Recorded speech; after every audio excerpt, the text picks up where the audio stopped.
21 days before, right? And we have a responsibility to read them and try to understand them, and we do our best to keep up with them.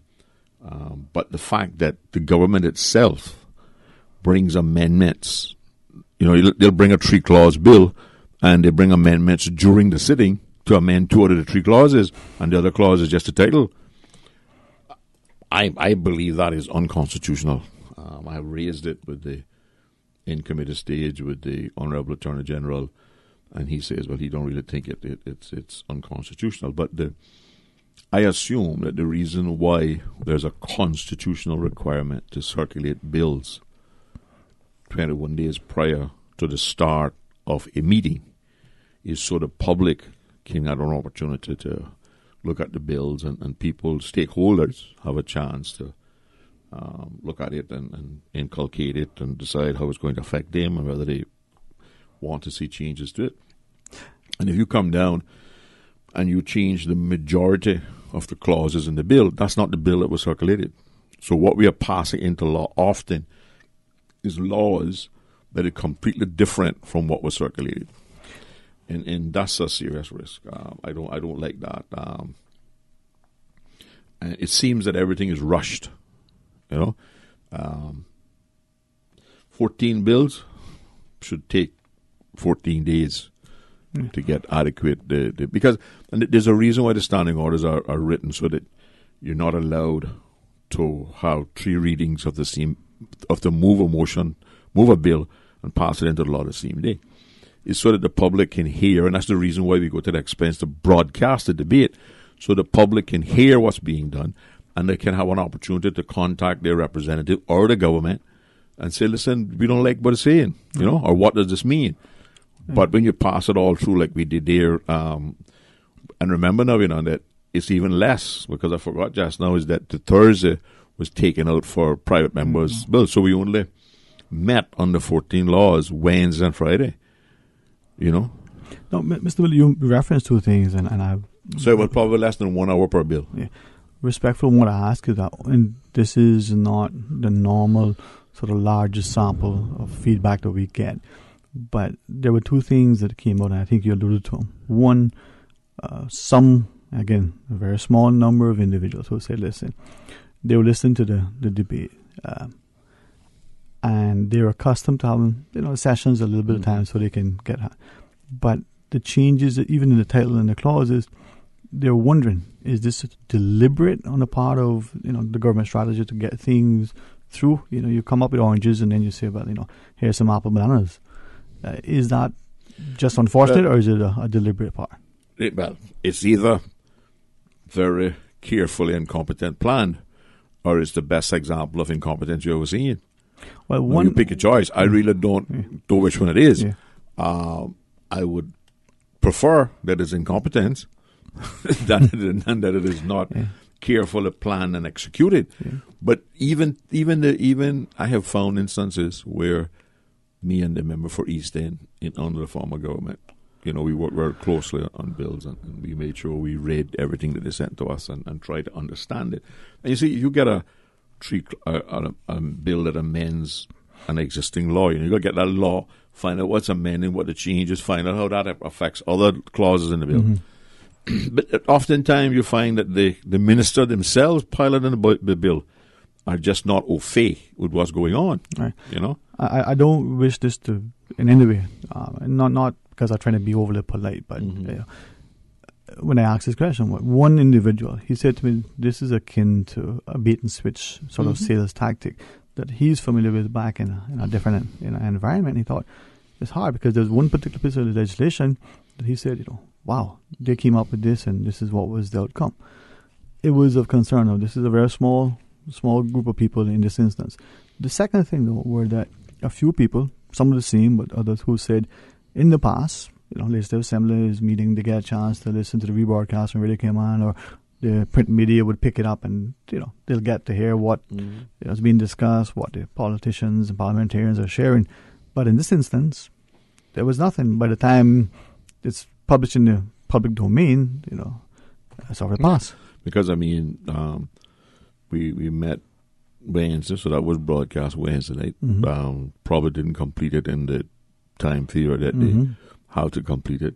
So that gets bumped off then till Thursday evening, right? And it's already passed into law. You know? Well, that was it. And you know, I was looking at some of the laws that were passed. I don't have all 14 here. Yeah. But I mean, how many of us know what they were and how they affect us? To what extent? The sad part about it is that I would hazard a guess that the majority of the population, to be honest with you, when you work until 11 o'clock down in the night, I don't know about anybody else, but by the time I pass 8, 9 o'clock, I'm brain dead. Then I can look around and see that most other ones are already dead. If they're not dead, they're dying. Because you see, our forefathers were not wrong, and our forebears. They set the Legislative Assembly to meet from 10 o'clock in the morning till 4:30 in the afternoon. Why? All the ministers had a chance to go into their office, set up the day's work with their staff, come down to the Legislative Assembly, right? And those days, because it was the governor who was sitting in the chair, trust me, when he drove through the gate, well, we didn't even have no gate them days, when he drove into the parking lot, all of us were sitting in our seats waiting on him to arrive, right? Now, because we have our own, you know, we're supposed to start 10 o'clock. We might get started at 11. We might get started at 11:15. We might get started at 11:30, you know? And then you break for now and again. You're supposed to break for an hour for lunch, and that's usually 2 or 3 hours. Because, and the other thing that happens, which is wrong, is the whole time that Parliament is going on, the senior civil servants down and meeting with the ministers trying to finalize something or get something ready, you know? And all of that should happen pre the start of the meeting. Something you shared before, and I thank you for this raising it again. When the governor sat, you know, in that seat, there was greater respect for the person and the position. People were more timely. Now, is that because the caliber of the individuals back then who were elected, or is it this mindset that we have that, well, we don't have any respect for our own? A little bit of both. Certainly the people that I served with between 84 and 82, with a few exceptions, were statesmen, not necessarily politicians, and always try to do what was best for Cayman. I can't say that's been my experience since 2009. And again, those people, that when the governor sat in there as president, he demanded the respect, you know. He exuded confidence, you know. I can't say that the speaker, as much as he gets involved in policy, is respecting the position that he holds, you know. And Mike, you know, this has been one of my beefs with all the government since 2009, is that we seem to be deliberately eroding the relevance and the importance of the Legislative Assembly to the governance of the country. And it's treated as an inconvenience that they have to endure for as short a period of time as possible. Yeah. You know? If we could ask of you, as not just a seasoned, experienced parliamentarian, but you know, you're very much knowledgeable about life in general. In recent times, given the recent sort of, some people call it debacle, others say debate with the UK and its overseas territories, in the context of Cayman specifically, the fact that the speaker has to be selected and, you know, elected by the sitting parliamentarians, that in a sense that causes the speaker to be a little bit more, how I'm trying to put it how one guy said it, but that would not be appropriate, right? You got to be on the P's and Q's sometimes, because at the end of the day, if the guys there decide, you know what, we don't want you, we find somebody else, all right? Does that somehow make it a little bit tenuous? Well, you see, we're either about doing a job properly, or we're about, well, it's just a position that I'm going to hold for a temporary period of time, and I can do what I want with it. And if they want to move me, that's fine. It's very difficult to move a speaker if the speaker is operating according to the rules and on being unbiased. Because there's only one way to move a speaker, you know, and that's by a motion of no confidence in the speaker, right? So if you're following the rules and you're being fair and you're doing a good job, you should have no fear, But of course, there is always the belief that, I can bend the rules a little bit here, and I can say things that really I know the speaker shouldn't be saying, etc., because I can get away with it because they can't do nothing without me. Right. Now, is it then, again, this is just trying to understand parliamentary procedure, the Westminster model in particular. We gather that under that system, if the speaker decides to contest his seat at the next election, there won't be any sort of opponent from the end of the parties. Well, we don't have that. One of the things that hasn't travelled across the Atlantic with the Westminster system is a system called honour, right? And respect for the position that you hold. And in any other Commonwealth country, not only would the chief officer have to resign because she erroneously, incidentally, accidentally, not intentionally, misinformed the Public Accounts Committee, the minister had to resign too. Trust me. I've seen the minister have to resign in the UK because he accused poor people of breeding, right? Use the word breeding instead of having babies. And he was gone in 24 hours. So that system of honour, both at the speakership level and at the party level or the civil service level, has not transitioned. Somehow we managed to leave that behind. And so therefore, there is no real commitment that if the speaker is from a constituency, that the other parties won't run anybody against him. Because the speaker, in our case, continues to get involved and advocate for his constituents from the chair, which is really totally inappropriate. He should do that in their caucus and whatnot, and there should be an understanding with the majority party that they are going to take care of all of his constituents' genuine needs. He shouldn't have to do that. But that's not the system here, and that's unfortunate because those are the kind of things that I believe lead to a corruption of the Westminster system and does not bode well for us developing as maturely as we should in politics. Mr. Miller, if we could be respectful, when we come back from our break, ask about the recent motion and the speaker allowing it and then not allowing it. Because some of us may understand exactly what happened, but if we could ask of you, for those who are listening, we are indeed speaking to Honorable D'Ezra Miller. We invite you to be a part of our discussion, 949-8037, or toll free at 1-800-534-8255. Please stay tuned for Talk Today. From happy beginnings to happy ever after, Brit K protects your lifestyle with the best insurance cover at the best possible price. Health insurance with far-reaching benefits. 95% of claims settled in 5 days. Low-cost life insurance. And investments. Security in retirement. With a custodian pension plan. For happy beginnings and a happy ever after, visit BritK.ky or call 949-8699. Brit K, where people come first.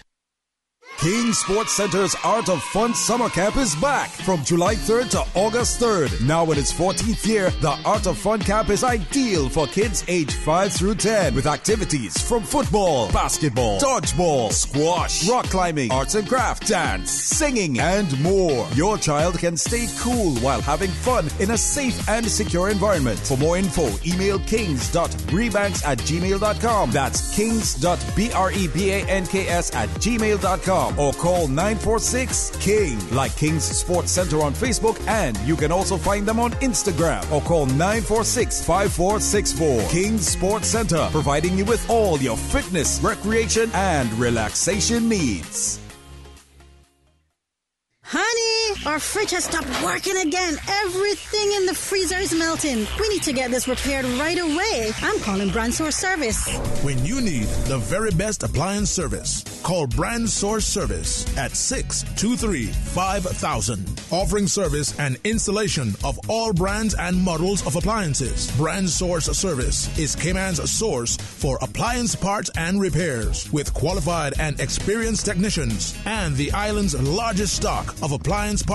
Brand Source Service will have your repair completed in a flash. So, whatever the problem is, call the experts at 623-5000. Brand Source Service, Dorsey Drive, Industrial Park. Telephone 623-5000. Talk to Dick. But I do have some questions. Talk to Dick. Cayman Islands' foremost listeners' participation program. Talk to Dick. Because there are more questions than answers. What the public is saying. Waiting to take your calls right now. Sterling Dwayne Ebanks.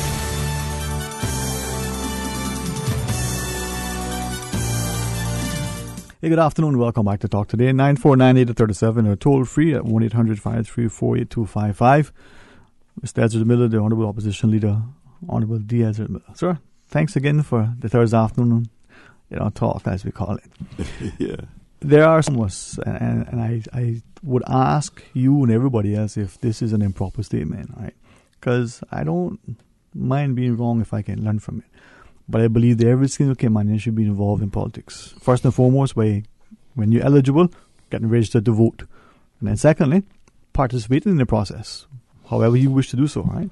Well, everybody is involved in politics. You cannot escape politics. Okay. Either you get involved or you don't get involved. Yeah. Politics can still affect you. Right, okay. Because we don't pass laws down to LA for Ezra or Mr. Banks. They pass for Cayman. Right. So whether we want to engage ourselves in politics or not, you need to, because it's going to affect you. All right. I'd asked about the motion, but we do have a caller joining us. Let's go to our phones. We are indeed speaking to the Honourable Opposition Leader, Honourable Ezra Miller. Hey, good afternoon and welcome. You're on Talk Today. Good afternoon. Good afternoon, ma'am. How are you? Good afternoon, Mr. Miller. Good afternoon. I just want to ask a question. Uh-huh. Mr. Miller, could you tell me if you know who that 7 mile stretch beach was belonged to before we start putting condos and hotels on that 7 mile stretch? Was that privately owned and sold to individuals? Yeah, most of it was privately owned. There's a famous story here of a gentleman thought he had got a great deal because he had sold that old white sand beach because he couldn't grow nothing in it, and bought some inland property that he could grow his cassava and yams on. But those days it wasn't worth anything. But that was all privately owned. So if that was all privately owned, Mr. Miller, and people sell their properties to these condos people and hotel owners and so forth, where did the government came in on that as the for the people of the island? No, you're asking about two different things now, dear, if I understand you clearly. You're asking about who owned the land that is behind the beach, right? 7 Mile Beach. And who owned that? You're talking about the beach itself. The whole set of the beach, yes, where the condos and hotels are located on. Well, no, I said the hotels and condos should not be located on the beach. They're located on the land behind the beach. The beach is owned by all Caymanians and the general public through what is known as a prescription law. And when it was changed in the 80s by Captain Charles to move the line for building purposes from the line of vegetation to the high water mark, did not affect the prescriptive rights of the public to own the beach. I'm confused. Okay, Mr. Miller, we got the Marriott, right? Mm-hmm. Now the Marriott is on part of the beach. Does the Marriott own the beach in the front of the hotel? No. So the beach is all completely public. Yes. But these people, the majority is only saying it's their beach because they have a condo. Well, again, it is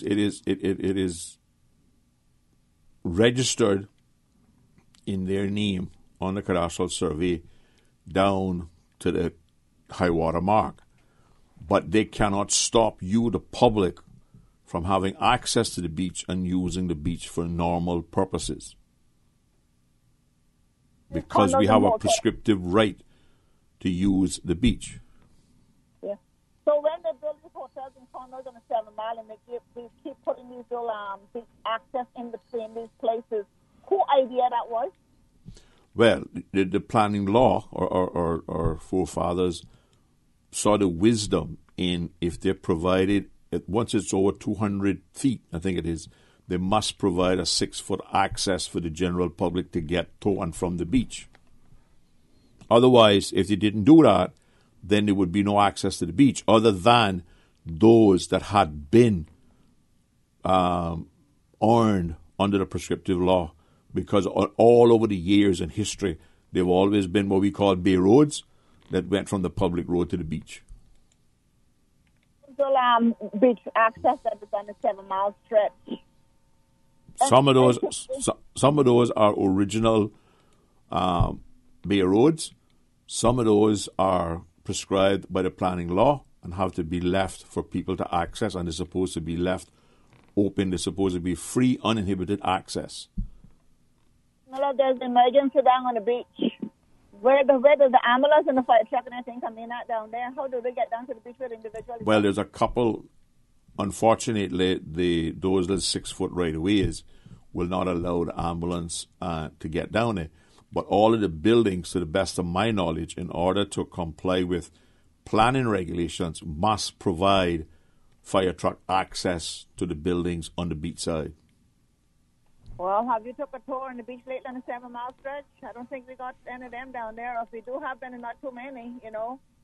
It is so sad to know that this comes to this because, Mr. Miller, I mean, I think everybody in Georgetown walked the 7 Mile stretch at some point in time looking grapes and cocoa plums, and West Bales walk into 7 Mile looking for cocoa plums and grapes, you know. And that is why they can't stop us from walking on the beach now.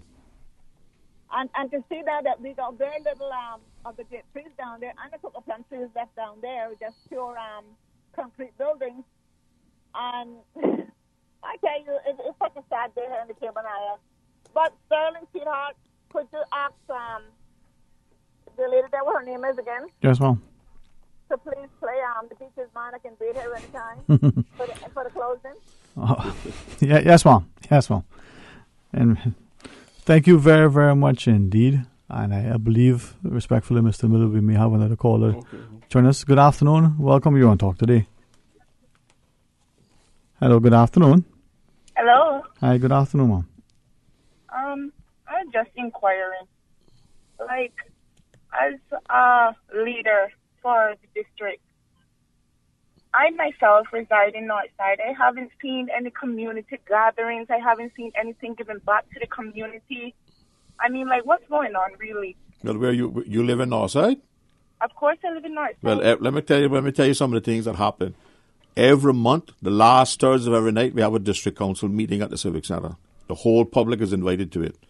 Right now, we have Bible school going on by the Pilgrim Holiness Church for this week. Then we have Bible school by the United Church. Then we have Bible school by my office and the church in Frank Sound. Every Friday night, we have youth thing at the Pilgrim Holiness Church. Every Monday night, we have Girls Brigade at the United Church. I understand, but those are all the church. What is our government doing for us? Well, what do you think the government should be doing for you that they're not doing? Organizing social events? No, I'm just saying, like, I have seen elderly people. We have an elderly program that they meet every other Tuesday, right? Where we pick them up, we take them to the United Church, we give them a hot meal, we do devotions with them. I would like to see that increased to happen every Tuesday. In fact, I would like to do it every day of the week, but we don't have the resources and we can't help the help. So maybe if you came to the next meeting of the district council, which is going to be the last Thursday in July, 8 o'clock at the Civic Centre, we have the police coming to have a meeting. We have other things to discuss. We have the Beaumiller Beach that we're working on, etc., and you volunteer to help us, then you will understand how much is happening. Okay. What about the developing of Northside, like plazas, giving people jobs, etc.? Because, I mean, our island is so small, There is no, and then most of the people are here on, like, can't get jobs. But there's no, there's been a proposal to put a plaza in the Rumpoint area. It hasn't materialized because there's no demand for the shops. There's a plaza out along Frankstown Road now that has been been finished construction for several months, unoccupied. I see where they're putting up a liquor store in it now, right? We've had the little store in Old Man Bay can't survive because it doesn't get into business, right? 5-6 people have tried to manage it and operate it. We've had Domino's Pizza come in the district. The demand is not there because all of the people work in Georgetown and they buy their groceries and everything in Georgetown. Chisholm Shop is the only one that's staying there and is struggling. Okay. So there has to be a demand for these things to happen. Okay. And perhaps, Mr. Miller, I have been trying for the last 10 years to get one of the Class A banks to put a credit card machine in Northside. They won't do it because there's no business. So even an ATM machine. An ATM machine, exactly. Everybody I go to say, well, the business can't support it. All right. As we look at the economy, maybe, and thanks to the caller too for her sentiments, maybe when we come back and we look at diversifying the economy, maybe we look at spreading the share of the wealth and development across. You've been a champion for Northside having a particular stand.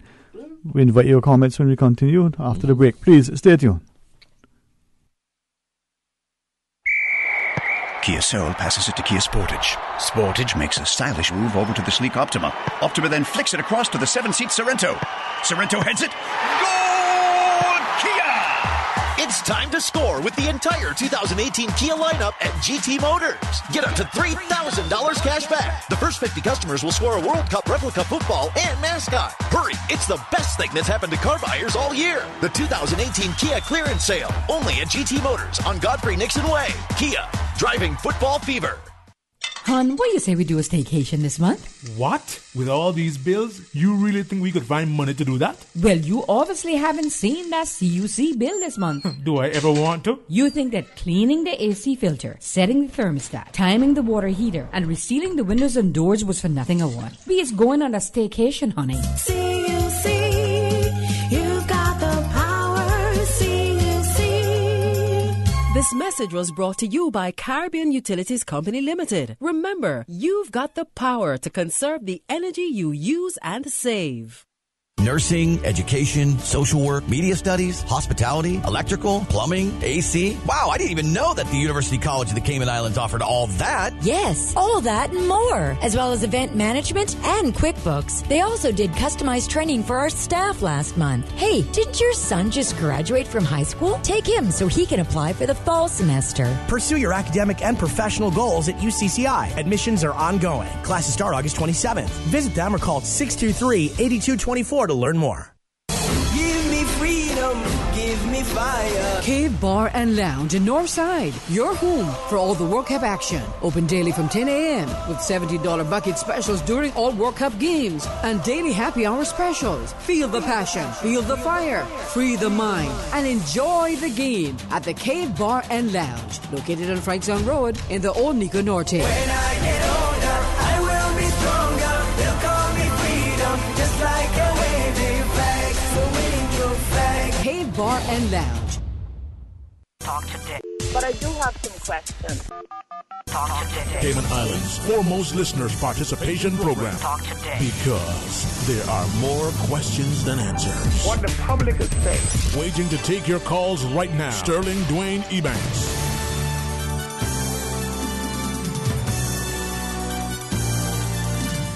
Hey, good afternoon, and welcome back to Talk Today. 949-8037 or 1-800-534-8255. Toll free, or if you want to pay it and put the 2 cents into the coffers, go right ahead, man. Speaking to the Honorable D'Ezra Miller. Mr. Miller, we were asking, if respectfully we could, as we talk about the proceedings in the Legislative Assembly. And it isn't just, as I said, that many of us are involved in politics, or as you shared, it affects all of us. But it's also because I think we need to be informed and aware of what's happening. We were listening to, the media reports. The motion was brought, accepted, and then it wasn't. For those of us who don't know, would you help us understand? I'll try and explain what happened. The reason why I suggested to the Public Accounts Committee that we first take the choice of writing to the Deputy Governor to try to get him to take disciplinary action, because my fear always was that rather than deal with the privilege on a principled position, the government was going to see it as an opportunity to embarrass Ezra Miller. Right? So here's what happened. The committee, by the way, you must understand that I don't have a vote in the committee. I only have a vote if it's tied. And it's 5 members specifically. I am the chairman, so it's 2, 4, and 2, and 3 of those are the government bench. Yes, sir. So anywhere along this process, the 3 government members could have stopped it. Mm-hmm. But we laid out a strategy and a plan of action in the report which was tabled, which was accepted, which was signed by all members of the committee. That report required me to do 2 things. Write a letter to the Deputy Governor asking him to discipline the Chief Officer. That I did, right? In fact, I made sure he got a heads up. He got his letter before the report was tabled, right? Mm-hmm. Nothing happened for 3 months, more than 3 months. And he only responded after we announced that we were going to take the second step, which was in the report, i.e., that we reserve the right to bring, right, the perjury charge. And the only reason you reserved that was in case the Deputy Governor didn't disappoint you, which he did, and refusing to discipline the person and to just flippantly dismiss the charge. No letter of reprimand, no nothing. And in the last paragraph, to give the civil servants a carte blanche to come in erroneously inform us as long as they use a number of caveats in the same that I don't believe, I don't like, I'm not sure, I don't have a piece of paper in front of me. Anyway, be that as it may. So the Deputy Governor, having not acted, the committee then said, look, I had to do the next step in the committee, which was to table a motion. Now, a privilege motion follows a particular process in the standing orders. I think it's covered in 28, standing order 28. Now, if it was me personally bringing a privilege motion, it would have been handled a little different than the committee bringing the motion, right? As I did in the case with Brett Fuller when he erroneously reported what was in Parliament. Under the standing order 28, I get up and say to the Speaker, I would like to raise a matter of privilege under the item, and there's always an item on the order paper. What would be what you would normally call an agenda, we call it an order paper, saying matters of privilege, right? On that, in the case when I was bringing something personally, right, I simply had a conversation with the Speaker prior to and says, listen, I want to raise this matter, this is the reason why. So I get up and say I would like to, on accordance with Standing Order 28, 1 and 2, I would like to raise a matter of privilege. The Speaker then would say to me, well, what is the privilege? And you take that opportunity to outline briefly enough information that he would be able to make a decision whether he thought it was a matter of privilege or not, right? And then, if he decides it's not a matter of privilege, it's finished, right? So in this case, what I did as a precaution, because it wasn't me personally bringing it, and I wanted to make sure that what I was doing was on all fours with the committee. I drafted, let me go back a little bit. If under 28.3, he decides it's a matter of privilege, then any member, but normally it's the person who was raising a matter of privilege, right, can move a motion for privilege, because way back in the 90s, at one time, 2 members got up and they was trying to charge me with privilege because claiming something I'd said to them in the parking lot, which I hadn't even talked to them in the parking lot, you know. And what they did was they gave notice. The governor, who was president at the time, ruled that it was, and I moved the motion, right, that they prove not me, that they prove what they were claiming me, which meant I had the opportunity to reply. So that killed their motion, the privilege motion did, because they know that I had last say. But so in this case, what I did was I drafted a motion which would have been moved once the speaker agreed there was a matter of privilege to be answered to, right? And sent that out to all the members, right, in draft form for them to approve it. And also took the time to meet with a representative of the Attorney General Chambers to make sure that it was worded in accordance with the two laws, because it's one law and the standing orders, the immunities, privileges, and powers law and the standing orders. So I wanted to make sure that it was all done properly, because again, if it was me, I can change things on my foot, right? But this was being done on behalf of the committee. The motion is clearly entitled, Public Accounts Committee motion on privileges, right? How you can extrapolate from that possible as a private member's motion is way beyond my pay grade. And so what I did was, when on Wednesday then, under the item on the agenda on the order paper privilege, I got up and said, Mr. Speaker, I'd like to make a matter of privilege. He asked what it was. I laid out general terms, followed the motion without using the whereases, you see, so that I wasn't in any way moving a motion at that point, because I know I wasn't entitled to. He then took a break, right, and came back and said that he didn't think it was a matter of privilege because the chief officer had used all these caveats and therefore it was not intentional and she hadn't perjured herself, right?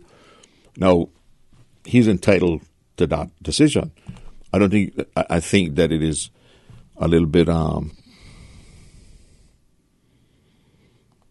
strange that you would approve a motion that would be moved once you decided it was a privilege, because normal sequence of events in a person in that position mind would be. But when you bring this motion for me to sign, okay, do I think this is a matter of privilege, right? And if it is not a matter of privilege, then you say, well, I don't need to. You look at me and say, I don't think this is a matter of privilege, so I'm not even considering your motion. He had to have already decided that it was a matter of privilege before he signed off agreeing that that's the motion that would be moved when we got to that point, right? But, there are forces within forces, right? And I always knew that hurdle was going to be difficult to pass, but given the makeup of the coalition government and the way they run the Legislative Assembly, right? But I still was a little bit surprised, right, that the Speaker refused, because once he agreed that it was a matter of privilege, it's still left for the House to decide whether it should be sent to the DPP then for consideration by the DPP. We can't send it to the DPP ordering her to take the person to court, right? In the UK Parliament, as I understand the system, the court takes place in the House of Commons, right? So, and the attorney, the legal form of government, the Attorney General's office or whatever they call him, the Solicitor General, whatever, would represent the Committee of Parliament to which the contempt had been committed, right? So it's a rather unfortunate, but that's what happened, right? And the government has a majority. They could have let the debate go on the floor, but that was their great fear, right? Because what they were going to have to be asked to explain, particularly by myself as chairman of the committee, was the same questions we didn't get a chance to ask Ms. Ahern, because she stopped the ability to question by erroneously informing us that there hadn't been any changes, right? Because once she admitted that there were changes, then there had to be a justification for the changes, right? And you got to understand now, we have several boards out there: Port Authority, Civil Aviation, Exchange Authority, Turtle Farm Authority, HSA, who are all in many ways dysfunctional and doing a really terrible job of managing government assets under their stewardship. Not even a single member is being replaced. Here you had the Medical and Dental Council, who by all intents and purposes that we have, that all the information that the EIU can dig up, were doing a professional job. Right? It was chaired by a young Caymanian whose integrity and professionalism is impeccable, unquestionable. Right? So what happened and what was the reason that the government needed to change the entire Medical and Dental Council 4 months after the election? All right. Now, when we come back, Mr. Miller, could we continue? We pause for our... No, I got a lot more to say about that. Yeah, we have some questions to ask as we eagerly await Mr. Miller's continued explanation. Please stay tuned for Talk Today. Community radio with a different appeal. The voice of the people. Security through adversity. Stuck on you. Radio for all time. You're listening to Radio Cayman, the voice of the Cayman Islands. Radio Cayman. Radio Cayman's newsroom. Headline. These are the biggest stories right now. A Georgetown woman remains in critical condition at the Cayman Islands hospital after being chopped by a man known to her. In a statement, police say around 11:45 p.m. on Wednesday, July 4th, officers attended an address in Tropical Gardens, Georgetown, where it was reported that an elderly woman was in need of urgent medical attention after receiving multiple lacerations during an assault. An 83-year-old Georgetown man was arrested at the scene on suspicion of assault, causing grievous bodily harm and attempted murder. Good afternoon, I'm Dion Anglin with your headlines. In news elsewhere, the couple poisoned by Novichok were exposed to the substance after handling a contaminated item, police say. 45-year-old Charlie Rowley and 44-year-old Dawn Sturgis collapsed at a house in Amesbury, Wiltshire on Saturday and remain critically ill. Home Secretary Sajid Javid said the nerve agent was the same as that used on ex-Russian spy Sergei Skripal and his daughter in March. A woman working at Mother Teresa's Missionaries of Charity in the eastern Indian state of Jharkhand has been arrested for allegedly selling a 14-day-old baby. 2 other women employees from the center have been detained and are being questioned about other possible cases. Police took action after the state's Child Welfare Committee, CWC, registered a complaint. And wild banana that may hold the key to protecting the world's edible banana crop has been put on the extinction list. It is found only in Madagascar, where there are just a few mature trees left in the wild. Scientists say the plant needs to be conserved as it may hold the secret to keeping bananas safe for the future. That's a wrap of your headlines. I'm Dion Anglin. Radio Cayman, the voice of the Cayman Islands. What's happening in your community? News and information, music and more. You can find us. www.radiocayman.gov.ky. Like us on Facebook and follow us on Twitter. Radio Cayman is your choice, your voice for today's biggest news. Radio Cayman.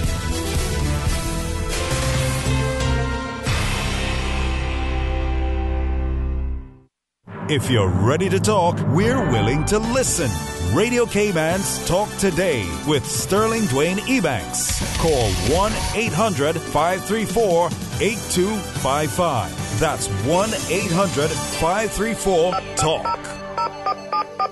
Hey, good afternoon and welcome back to Talk Today. 949-8037 or 1-800-534-8255. In the studio, the Honorable Opposition Leader, Honorable Diaz Miller, as our guest. And thank you, sir, for sharing the time. I believe it gives the public, good, bad, or indifferent, an opportunity to hear directly from our parliamentarians. You've always been you got to understand that the Speaker's in charge, and when the Speaker makes a rule, there were areas that I could have probably challenged him in terms of the consistency, in terms of the content of what he was saying, some of which was absolutely inaccurate, but. With the government who has the majority, the reason that the government got the most votes, Okay. So it's better for me to withdraw, lose that skirmish, and fight a battle another day. Because I hope they don't think that's the end of it. Now, we have a comment here. our email or WhatsApp or whatever this gizmo is these days. Can we read it to you, sir? Yeah, for those who are listening, you can join us many, many ways. Mhm. WhatsApp is always available, 925-3261. So as regards to the contempt motion, so the speaker have a full explanation for his decision, which was read in the LA, which will have also been provided to the chairman of the PAC, your guest. Perhaps you can ask him to read what the speaker's decision was. Well, first of all, whoever sent that email must have been involved in drafting what the speaker said, because the speaker didn't provide the LA with any written statement, or I could probably go and get a copy of the Hansard as to what he said, but it was obviously he had some papers in his hand which were multi-page, but I am assuming that wasn't directly linked to his decision-making process, because he had only taken a 10 or 15-minute break to go and consult himself, right? And here's what he said that was erroneous. He said he thought he was of the view that it was a private member's motion, right? That's an improbable, impossible, incorrect deduction, right?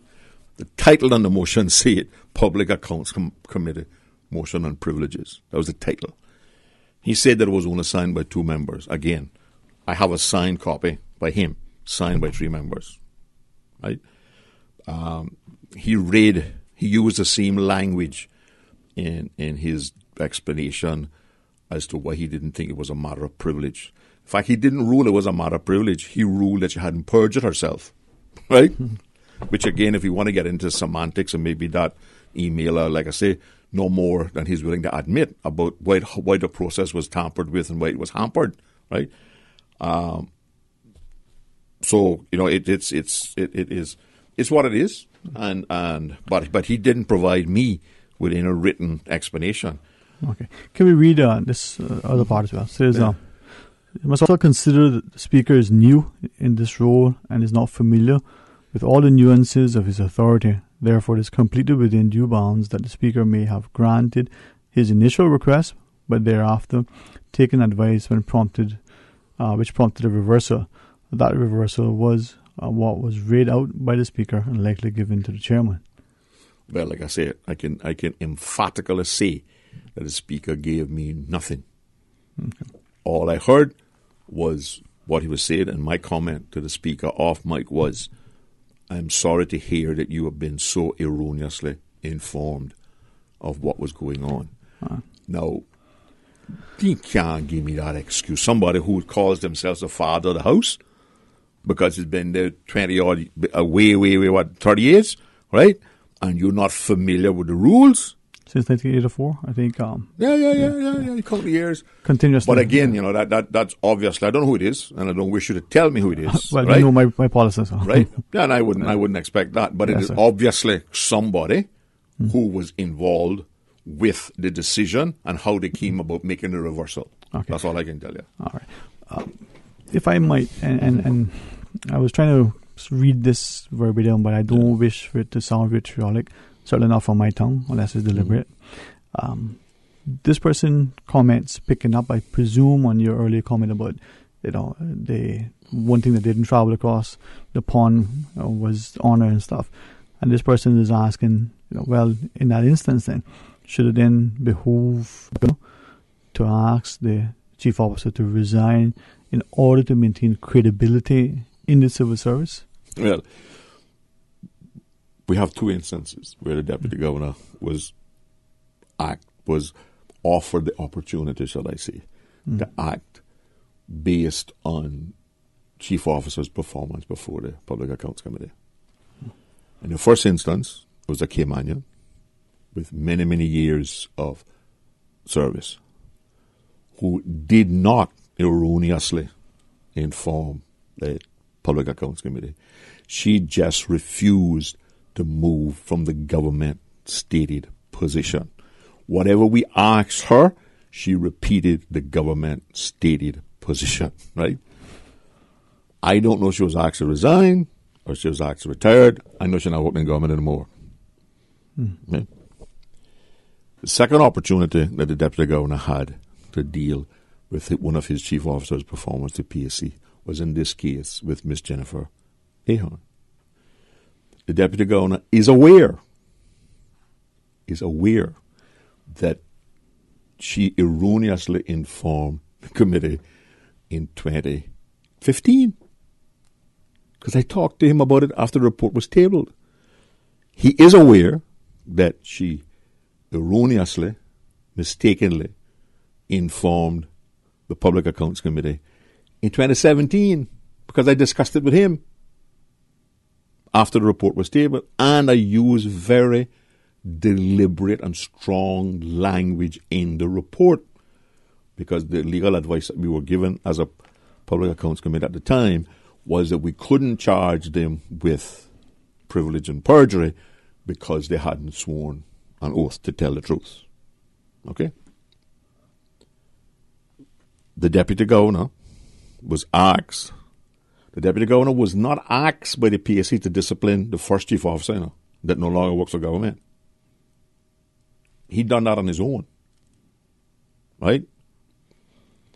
The Deputy Governor in this case was asked not to terminate, to discipline the chief officer. In this case, he was provided with evidence.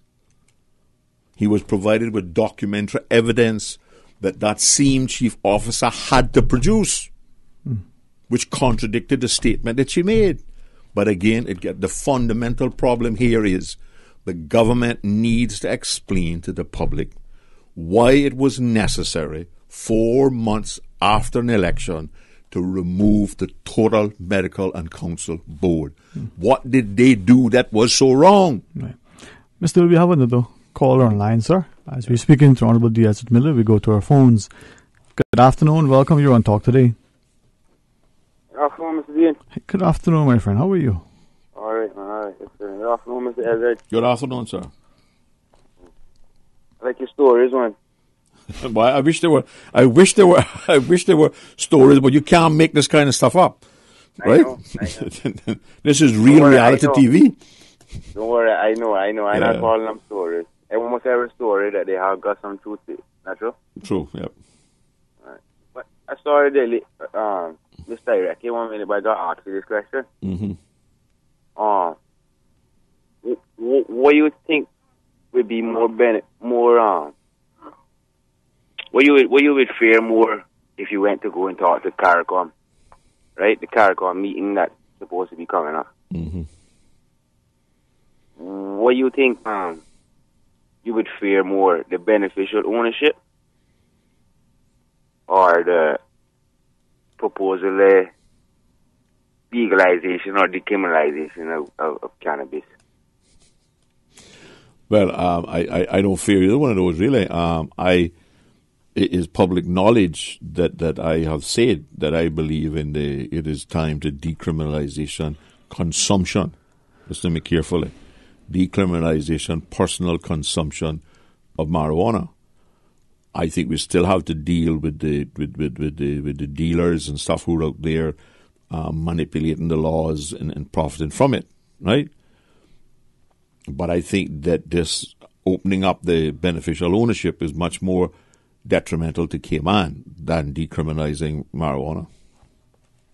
No, I mean, because we locked up so many people for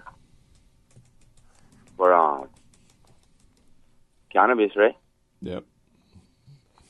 How much people we lock up for, failing to provide it through means or how they get. Well, the but you see, ADR. that is not illegal here now.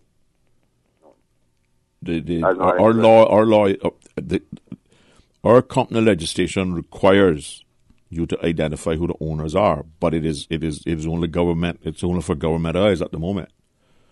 It's not for the general public. You can go under certain circumstances, and I think you can get the officers of any company that's registered in Cayman. You can go and request that from we used to be able to get it from the registrar, but you got to go now to the registered office, I believe, under the new company laws. Well, my opinion is, and what I read from CARICOM, or the statement put out by a CARICOM member or leader, is that the Caribbean islands can't sustain the money or the budget to keep locking up, you know, and then having it that it makes unemployment so easy, you know what I mean? So all about almost half the population of Caymanians is unemployed or can't get a job through this same stigma. Mm-hmm. You know? But remember now that there have been several changes to the law. We created the drug court and all that.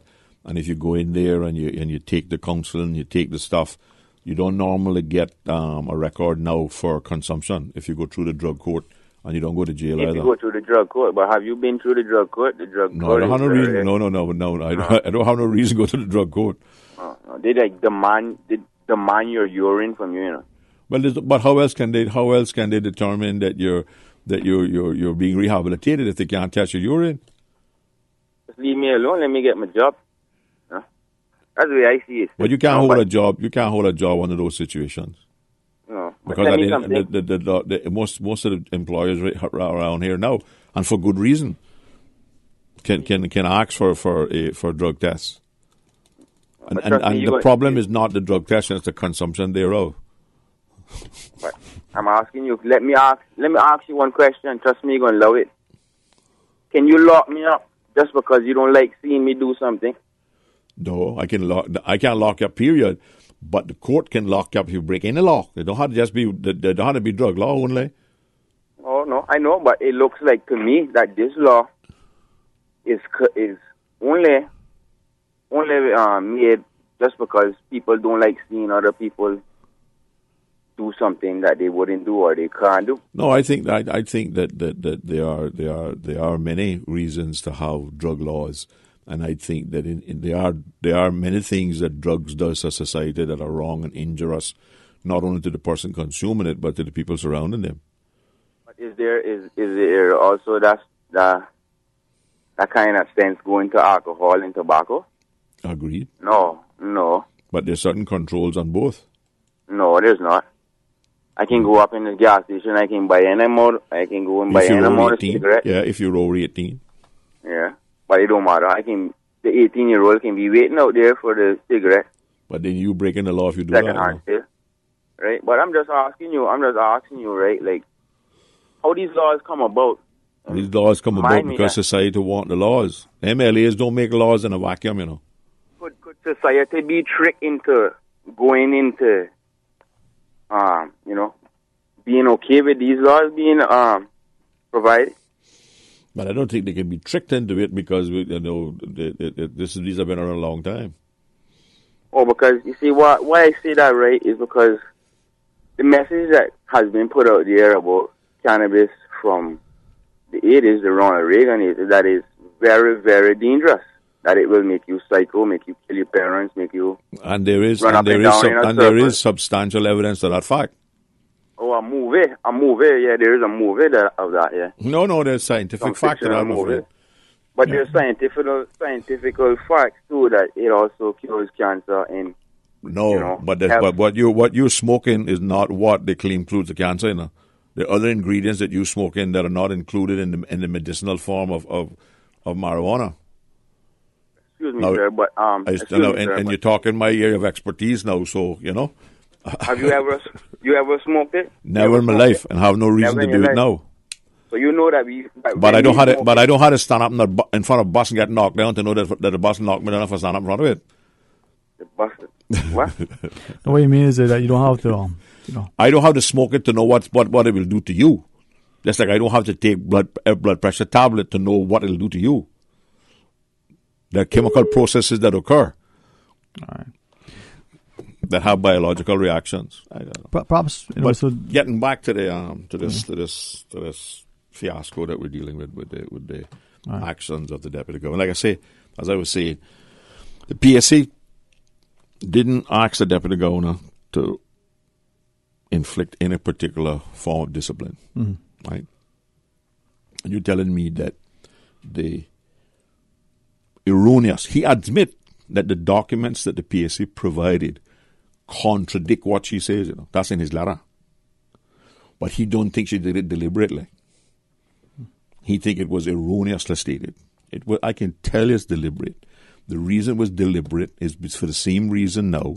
And if it is not so, I challenge the minister to issue a press statement before 4 o'clock this evening. What was the reason that made it absolutely necessary to remove every single member of the medical and dental council and replace them, right, with other people within 4 months of an election? No, Mr. Miller, when we look at the PAC, their own policy, which she articulated at the end of all of her caveats, is that they do, for continued purposes, they don't change the whole board, but they did that exact thing in the most important board that falls under that ministry. Because remember, now we're talking about licensing doctors. If you license a quack, it's a good possibility somebody get killed, somebody lose their life. We're not talking about increasing fees down at the dock, right? Or building an airport and without any bathrooms between immigration and the plane, right? For those who may not fully understand the functioning and importance, and I use the word authority or autonomy of the PAC, it is understanding that the PAC can require anybody, someone is the word I was told, to come before the PAC. Doesn't matter who it is. And if you don't, it's akin to a contempt in a sense. So there is some authority within sort of the legislative process of the PAC. The medical and not only to someone, but they're producing a document that we asked for. Okay, thanks for that added. The Medical and Dental Council, and if people, I'm not a physician, I don't even play one on the radio. They're there to license. So anybody who wants to practice here in that capacity have to produce the requisite credentials. They go through their, due diligence, going through, checking, and yep, this person is, meets the mark. So very important function. In that though, there are those who are now saying that potentially the operation of the PAC has fundamental change. And again, we ask you this so that we understand the process. In the past, people would come there, they would normally be expected to speak candidly, honestly, openly. And now they're probably going to be required to be sworn in itself, just to make sure. Maybe I made that decision from last year. Anybody who appears now has to swear. Okay, so that our information was correct then. Yeah. So that informal sort of process before a new conventional. You come in, well, swear, affirm, whatever it is, because what you say can will be held against you, sort of deal like you see in a court. Okay, but a fundamental change nonetheless. Well, yes, and that specifically was brought about by the esteemed chief officer. Oh, sorry. Because of her history with the PAC. Was that what it? That's what caused it. Oh, because remember in 2016 when I don't remember when I asked the question, a particular question, and her answer was no, nobody had applied. I had in my hand, the written application that was sent to her. Yeah. Right. But I couldn't do nothing about it because I was legally advised that because she had not taken the oath to tell the truth. Well, one or two things going to happen, and I guess a lot of it will depend on the public accounts itself and its functionality, how it's managed by me as the chairman. One, civil servants will believe that they can come down there and lay like a bandsaw, as my grandmother used to say, right? And with no consequences. Or they can run the risk of erroneously informing the PAC and the PAC having with it the necessary documentation to prove what they're saying is erroneous. And the PAC proceeds to embarrass them right there and then, which is not my choice, as has been obvious. But if that's what we have to do, right, to make them understand that they have to tell the truth, then that's what we have to do. Well, I'm glad you mentioned that, because some people have expressed, civil servants, former civil servants, non-civil servants, that potentially an outcome could be an adversarial role, a sort of interaction between. And that is so very unfortunate, right? That what has happened here, And, there are people who say, well, Ezra, you shouldn't have pushed it, right, because you knew this could happen. I'm about doing the right thing for the right reason. I took the Public Accounts Committee from a terrible adversarial position when I became chairman in 2009, when the Auditor General at the time was publishing his own reports. The language was very insulting to civil servants. It was very degrading to civil servants. I managed to bring him down a peg or two and get a little bit better reports. The Mr. Starbrook, who replaced him, we worked together and we dumbed it down some more. And with Ms. Sue Winspear, we had gotten to a wonderful relationship. Well, I mean, we're now at the place where civil servants and managers are implementing her recommendations before we can get our report done, which is a good thing. So it's a working relationship. Because again, we with her support, I had managed to get the civil service to where we were. It was looked at as a concerted effort to fix what needed to be fixed in a cooperative atmosphere, as being an adversarial atmosphere. Right?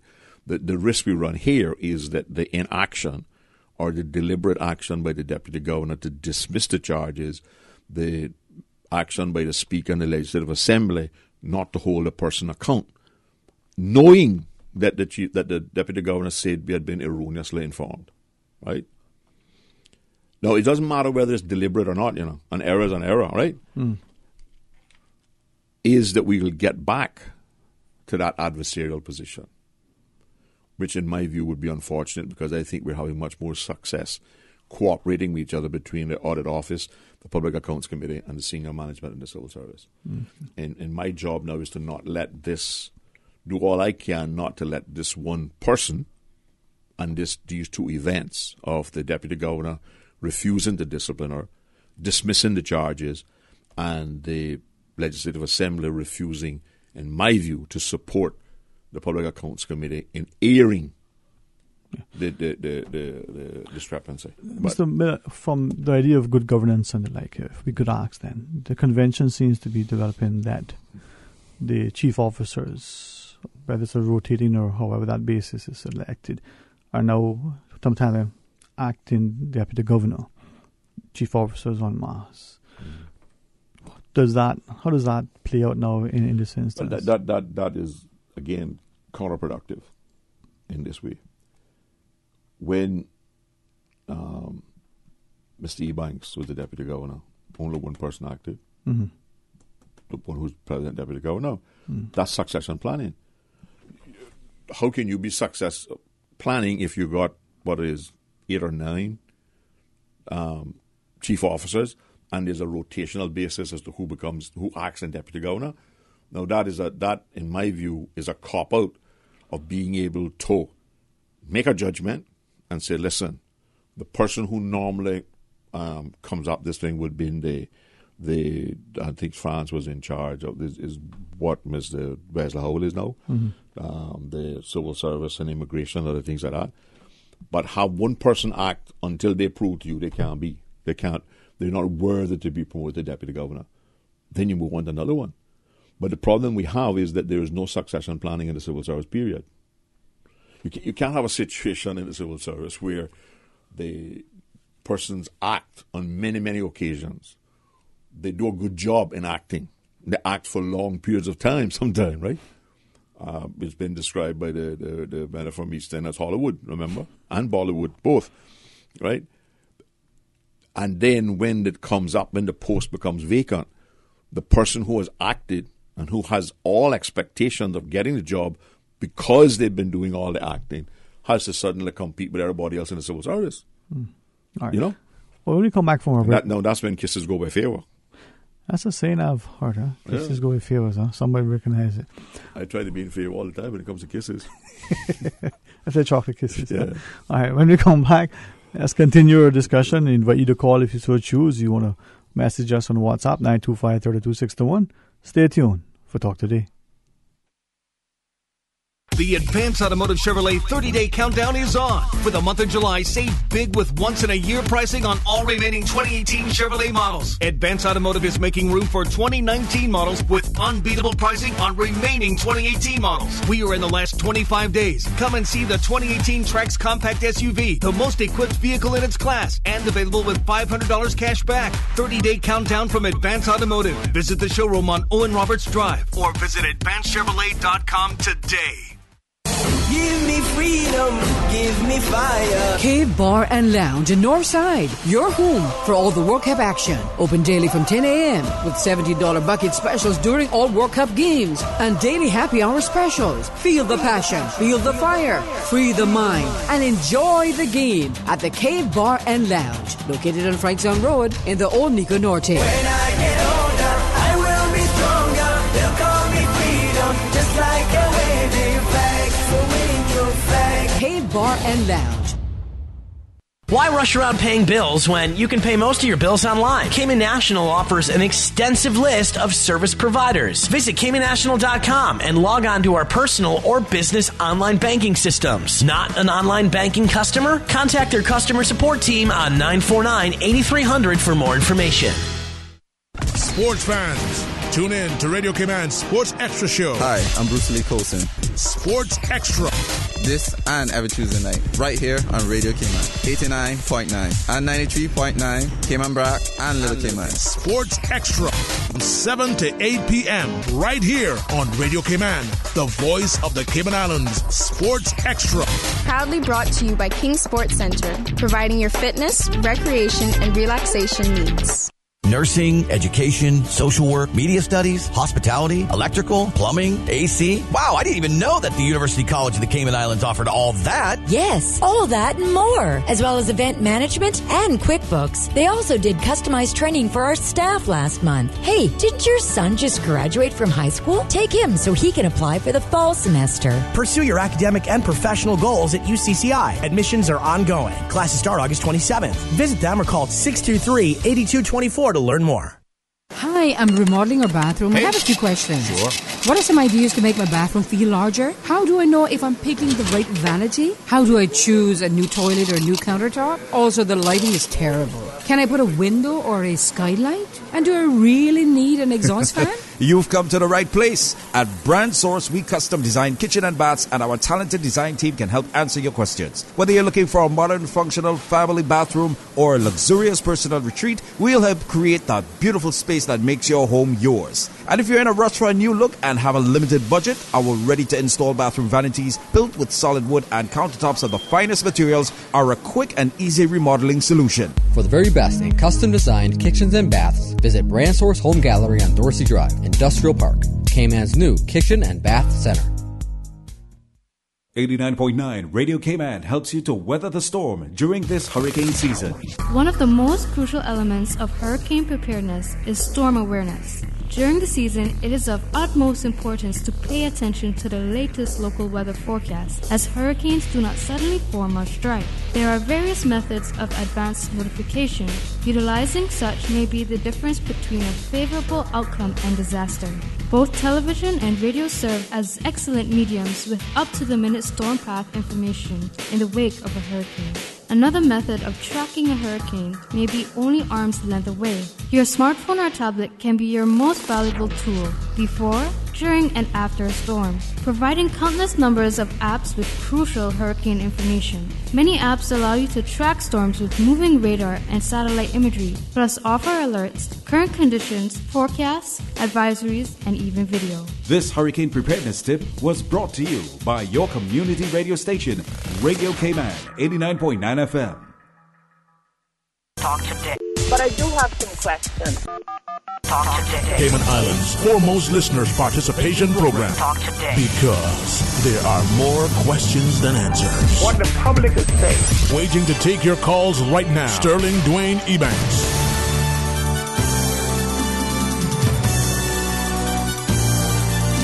Hey, good afternoon. Welcome back to Talk Today. In the studio, Honorable D. Ezra Miller, the Honorable Opposition Leader, is our guest. To 2 o'clock, Mr. Miller, thank you for that extended time, sir. We do have a caller, I believe, just quickly. We'll go to our phones. Good afternoon and welcome. You're on Talk Today. Hello, good afternoon. Darling Dwayne? Yes, sir, good afternoon. Okay, very good. Mr. Ezard, very good. Yes, sir. Let's just kind of turn back a bit when we speak about drugs and the environment. And Mr. Ezard did mention I guess he was the last caller before any other that came on before me, I guess my question is alcohol a drug? Yes.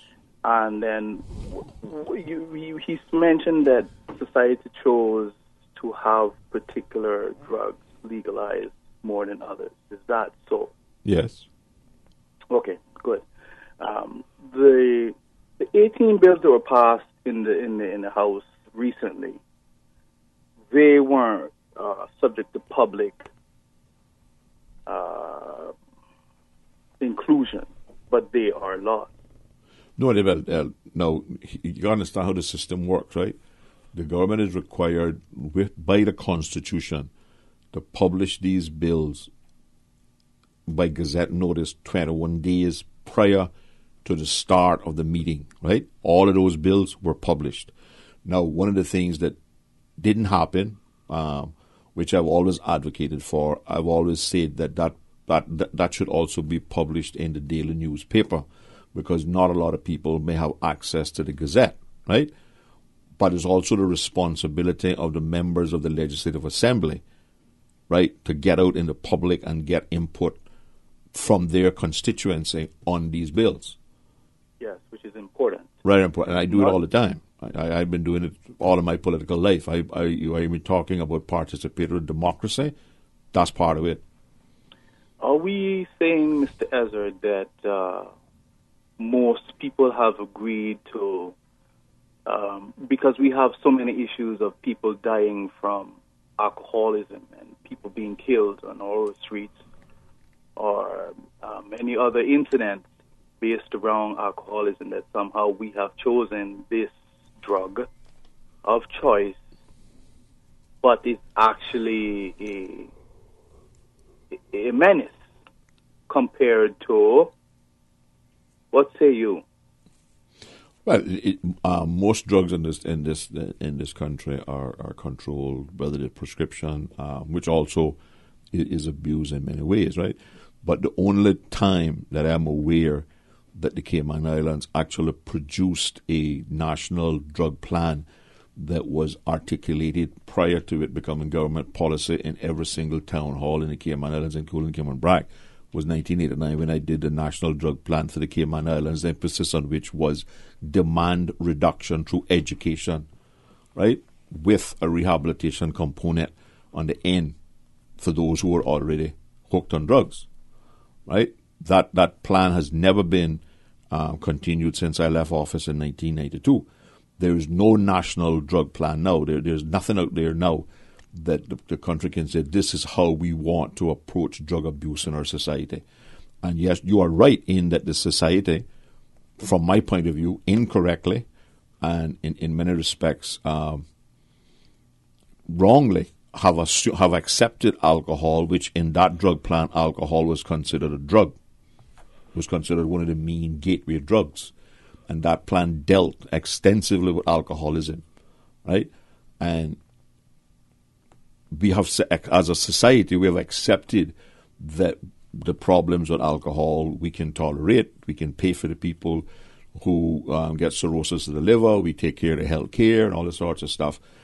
And we tend to turn a blind eye on further restrictions because the general argument is that prohibition on alcohol didn't work when the U.S. tried it, and they had a lot more resources to enforce it, just like prohibition has not necessarily worked with marijuana, and we see a lot of states in the United States now legalizing certain consumptions of it. I think it's just been legalized in Canada for consumption.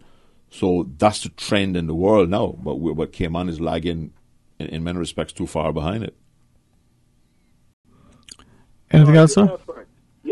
Definitely. I think it's about 2 minutes now, but to applaud your efforts in trying in the 80s to working with the National Drug Council and stuff. That's the only thing that I started in 1980 that actually survived. But the thing is, since then, Mr. Ezra, we have had more pop-ups, more places of providing an outlet for alcohol, and one of the laws that we passed down, that I don't know you realize it or not, was even greater liberation of the sales of alcohol. We're now allowing package stores to open on Sunday from 1 till 7 p.m., which I fail to understand the necessity of that, simply because we, in my view, wrongly license gas stations to do it, and they're open on Sunday, so to make the playing field level, we say everybody can open on Sunday now. Okay, I guess my time is up, but thank you for your time. All right, sir. But I'm saying that. But I would love to sit down with you over a cup of coffee and articulate more this further, because I have a little different take on alcohol and stuff like that. I think it's rather shameful and sinful that so many of the government so-called entertainment is driven by alcohol consumption. When I was a minister, my ministry was not allowed to serve alcohol at any function that we had, because I consider it a gateway drug. Yeah. Hey, thanks again, sir. Appreciate you sharing. Now, I know Mr. Miller is going to be here until 2 as you get back to your other engagements, and certainly appreciate this extended time. But we were considering some other things you were sharing prior to the break. But again, to get back to the deputy governor and his ruling about this chief officer. The chief officer, who no longer works for government, certainly did not have anywhere near the history of malfeasance, if not misfeasance of office, that this chief officer has. And it would take me the rest of 2:30 to articulate all in, but the most recent is a garbage mess up. And these phantom garbage trucks that's supposed to have been ordered and nobody can see when they come in, right? Because the truth of the matter is, from what the EIU tells me, they haven't been ordered, although the public has been told that. And the statement issued by the minister in Parliament on about the garbage in the most recent meeting on, well, they're not going to see this only got June 2018. That's how competent they are. They don't put a date on it, right? Talking about the trying to blame the equipment, right? When the truth of the matter is that they were paying what caused the director to disappear like Elijah, he just evaporated. Nobody heard from him since November, December last year, right? Was supposedly this thing says that we have also sought to manage scheduling to avoid unsustainable overtime claims and reduce these from over 100,000 per month late last year to most recently 25,000 per month. Now, I would think that the average person working on garbage, from truck driver to truck attendants, right, are probably making what, $500-600 a week. So you know that 25,000 a month could hire quite a few more. It is also my understanding that there are some in the region of 30 in positions that are vacant at DEH, which have not been filled. While this chief officer and the minister is allowing 25,000 per month in overtime, and there are Caymanians out there who want to work on the garbage truck, who want to drive the garbage trucks, and they won't hire them. Oh, Mr. Miller, with respect to the 100,000, a couple of people have questioned if there's 100,000 previously on overtime, it has been reduced. But allegedly, there are also private contractors now in the mix. Oh, but you know what they say that here, that they, to this end, the department has partnered with the private sector to fill the gaps in residential collection caused when equipment failures triggered unscheduled maintenance. DEH officials stress that this takes place only when absolutely necessary, right? But they don't tell you how much money they're spending. Yeah. I understand that is equal to, if not more than, the overtime. All right. So. And it takes people to operate the trucks, right? The truck should be working at least 2 full 8-hour shifts a day. That takes staff. if you have somewhere in the region of 30 positions that are vacant, right? What you expect to happen, right? You know, and again, this is bad management. And the only person that I can hold responsible for this is the minister himself. Because let me tell you something, if I was the minister, they would have to have daily reports on my desk explaining this to me and what they're doing about it and why they're not giving Caymanians jobs over there. But respectfully, the minister isn't responsible for civil servants. The chief officer is the controlling officer? Or what would be the permanent secretary? The chief officer is the control officer. The minister is responsible for, he is the elected official that the country put there, but his leader put there to make sure that the government policies are carried out. You're not telling me that the government policies don't pick up garbage. That's not what you're suggesting, or it could never be. Right? So if you're responsible, and remember now that the 2009 Constitution gives ministers administrative authority over the implementation of their policy, so he can't run and hide. Right? And if your chief officer is not doing this, you have a responsibility to go to your premier and says, listen, sir, I can't get this done because the civil servants are not doing their work. And the premier goes then to the governor or the deputy governor and says, listen, we got to do something about this. As we got to a break, let me just read this as it's sent to us. It says, listen up, voters. If you want change, you can't keep voting for the people resisting change. That's what someone sent through. It's now called bullying. But anyway, resisting change is now called bullying. But the person is right. All right. Mr. Uzo reminds me that I better take that final break. When they come back, Mr. Miller, I know you will have until 2 p.m., so we'll continue the discussion until then. Stay tuned for Talk Today. Kia Soul passes it to Kia Sportage. Sportage makes a stylish move over to the sleek Optima. Optima then flicks it across to the 7-seat Sorrento. Sorrento heads it. Goal! Kia! It's time to score with the entire 2018 Kia lineup at GT Motors. Get up to $3,000 cash back. The first 50 customers will score a World Cup replica football and mascot. Hurry, it's the best thing that's happened to car buyers all year. The 2018 Kia clearance sale, only at GT Motors on Godfrey Nixon Way. Kia, driving football fever. Bobo, you know what it's like when you don't sleep on a good mattress? Oh boy, the feeling is tired, weary, like a ghost. You fight through the night and him broke up your whole body. You don't have to suffer no more. Come July, Cayman's #1 superior sleep custom-made mattress named Dream will make you sleep like a dream. Lady Eve, she designed it for all of the sleepless sufferers, and she even designed the price too. It will fit your budget. Oh, and by the way, them have from 1-bedroom to 3-bedroom furniture package deals, including Reedwood furniture. You know what? Let me get off this radio. My destination is Beds and More, located at shop number 1, the Solution Center. That's the gray building on the right at the Bobby Thompson Way stoplight. Phone them at 929-8446. Wait for me, but before me go, Lady Eve, what you have to tell the customers? Dream on, just close your eyes, drift in the night, and make real the dream in you. Radio Cayman Super Jam Show. Tune in every Monday through Friday from 3 to 6 p.m. for Radio Cayman Super Jam Show, the #1 drive time entertainment show on your radio. Another proud sponsor of the Super Jam Showdown. Love you like a fresh vegetable. The Georgetown Farmers Market, offering the freshest in local produce, preserves, and crafts. Be proud to be Caymanian. Shop local at the Georgetown Farmers Market today.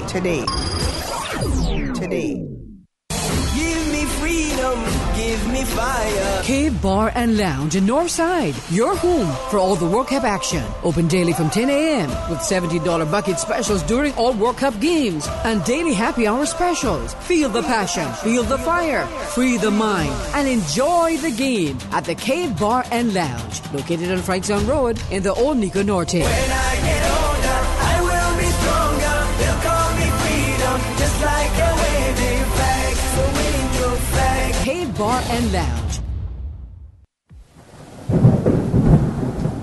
We're building resilience one pipeline at a time.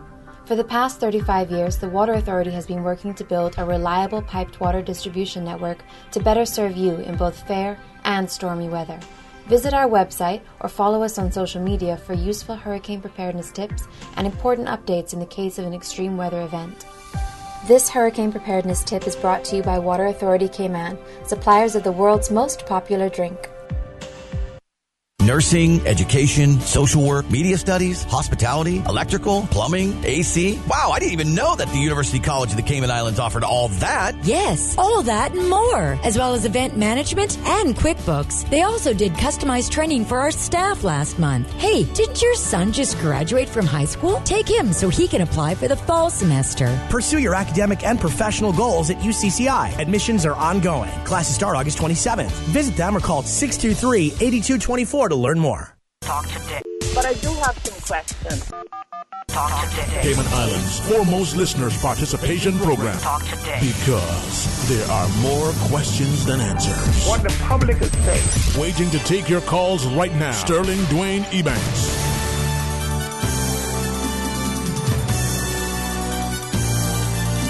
Hey, good afternoon. Welcome back to Talk Today. In the studio, the good company of Honorable D. Ezra Miller. Again, sir, thank you for spending at least the 2 p.m. with us. And time really flies. I hope you had fun. Oh, always. Never a dull moment when you're around Sterling doing e-bikes. Well, that's what the general I public hear. itself. But just a couple announcements for my constituency. The Pilgrim Holiness Bible School is going on this week. I think next week or the week after. And I should have all this in front of me. I apologize that I don't have it here, but I seem to have left one piece of paper on my desk at home. The United Churches is having one, and then there's one between my office and they'll be getting some assistance from the Church of God in Frankstown. So there's going to be at least 3 weeks of Bible school for the kids over the summer. In addition to that, I have a very unique situation at the Aidan Mile Primary School, which I need to make an appeal to the public for. For years, at every PTA meeting, the condition of the playing field has been a vexing point, and children are constantly falling down on the gravel rocks because they wear short pants to school and they're playing football, and minor injuries, nothing too severe. And we've been trying for years to get the government to do something about it. 2 or 3 years ago, I went and got some topsoil donated, and they didn't even use that. But one of our very generous parents actually volunteered to do the field. And his first choice was, though, he was going to put sod and grass. But the quotation he got was something like $60,000 or something. But that included irrigation and all that sorts of stuff.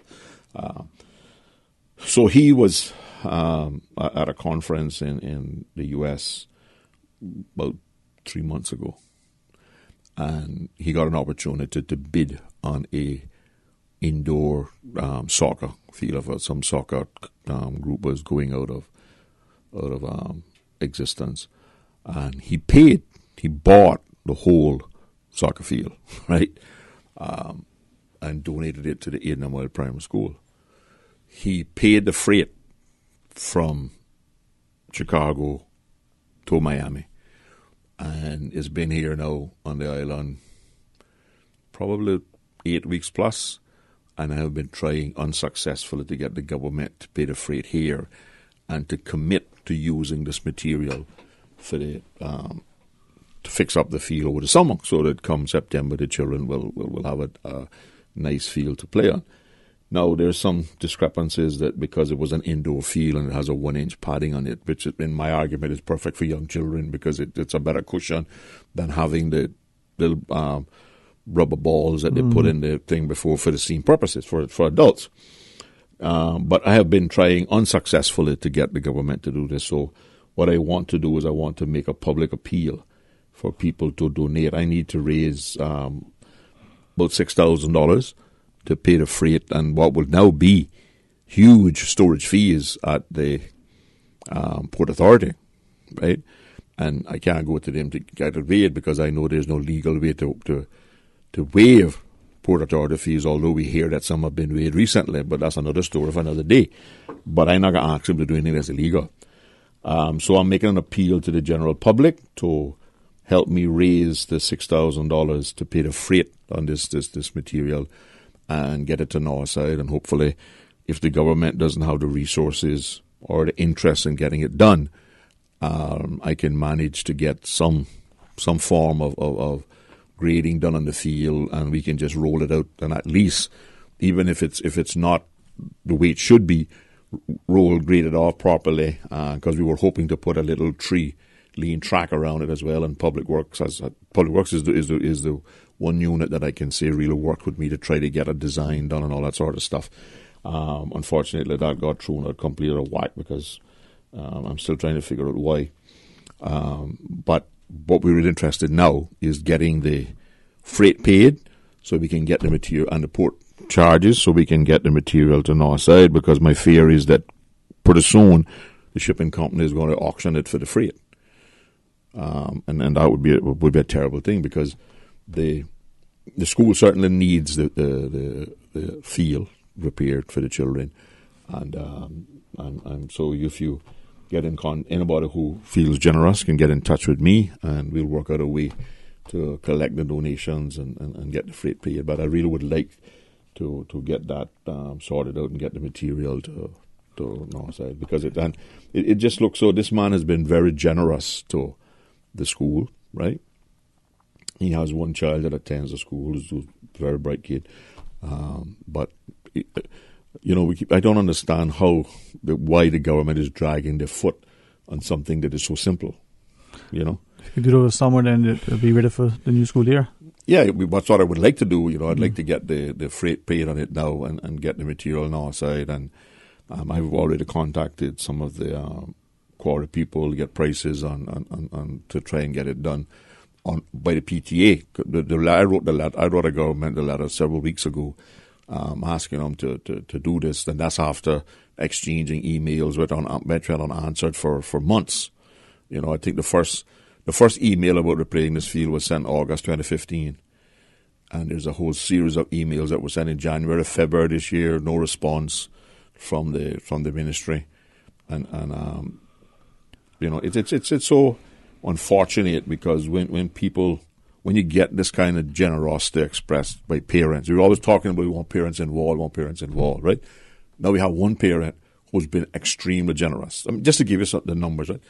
He paid $17,000 for the material, which the original cost on that material when that was bought by that football club, and it was $139,000. Yeah, this artificial turf is expensive. Right, yeah. So, but here the government, we don't know how long I stand up outside. Listen, if I get 3 months out of it, I get 3 years, it's better than what we have. And it don't cost them anything. Because the preparation, right? This material certainly could be, the site could be properly prepared. The material could be laid down, and that material would be long enough for the government to be able to budget to go and buy the real thing if that's what they wanted to do.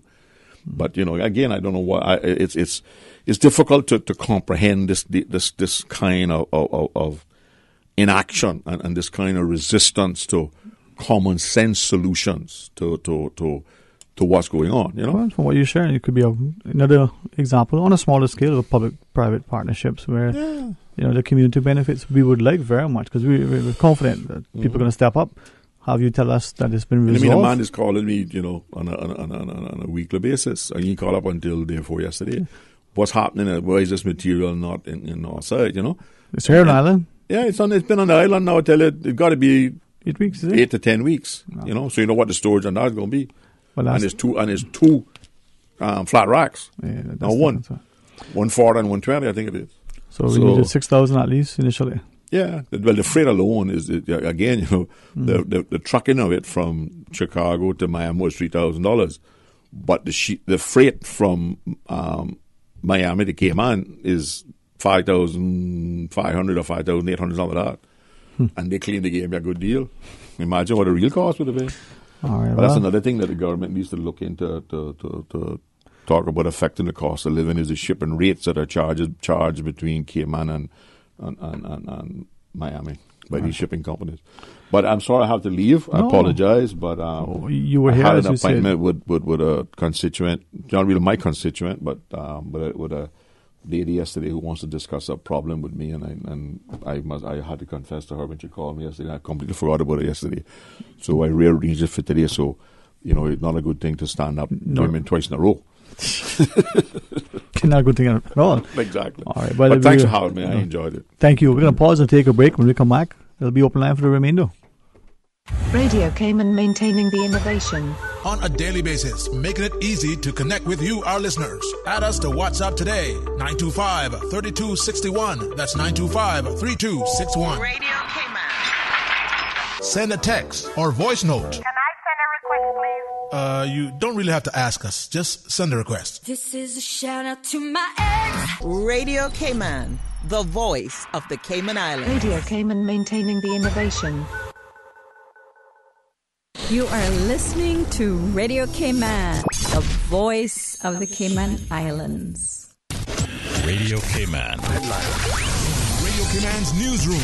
These are the biggest stories right now. A 24-year-old man of West Bay has been charged with 1 count of wounding and 2 counts of common assault. The charges are in relation to an incident in West Bay on Monday, July 2nd, involving 2 men and 2 women, all known to each other, in which one of the men received non-life-threatening stab wounds and the 2 women were physically assaulted. He appeared in court this morning. Good afternoon once again. I'm Dion Anglin with your headlines. In news elsewhere, the German leader Angela Merkel has chided Hungarian Prime Minister Viktor Orban over migration, saying they should not forget the issue was about people. At a joint news conference in Berlin, she said if Europe wanted to retain its soul, it could not ignore people's needs and suffering. But Mr. Orban said the best way to be humane was to close borders and help the countries that migrants came from. Rescuers are racing against the rains to free 12 boys and their football coach who are trapped in a flooded cave in northern Thailand. A flood is expected to hit in a matter of days that could force the water level up, threatening to flood the pocket where the group took refuge. The teenage boys and their 25-year-old coach had been trapped for 12 days. And social media users in China are debating whether a male South Korean reporter being kissed by female fans during the World Cup is sexual harassment. The video clip shows the South Korean TV channel reporter broadcasting in Russia being kissed on the cheek twice by female Russian fans. The reporter tried to laugh the kisses off but looked embarrassed after the incident, which occurred days after other supporters were criticized for trying to kiss a female reporter live on TV. That's a wrap of your headlines. I'm Dion Anglin. Radio Cayman, the voice of the Cayman Islands. What's happening in your community? News and information, music and more. You can find us. www.radiocayman.gov.ky. Like us on Facebook and follow us on Twitter. Radio Cayman is your choice, your voice for today's biggest news. Radio Cayman.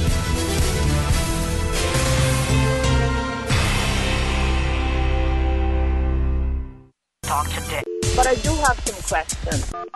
Talk today. Cayman Islands' foremost listeners' participation program. Talk today. Because there are more questions than answers. What the public is saying. Waiting to take your calls right now. Sterling Dwayne Ebanks.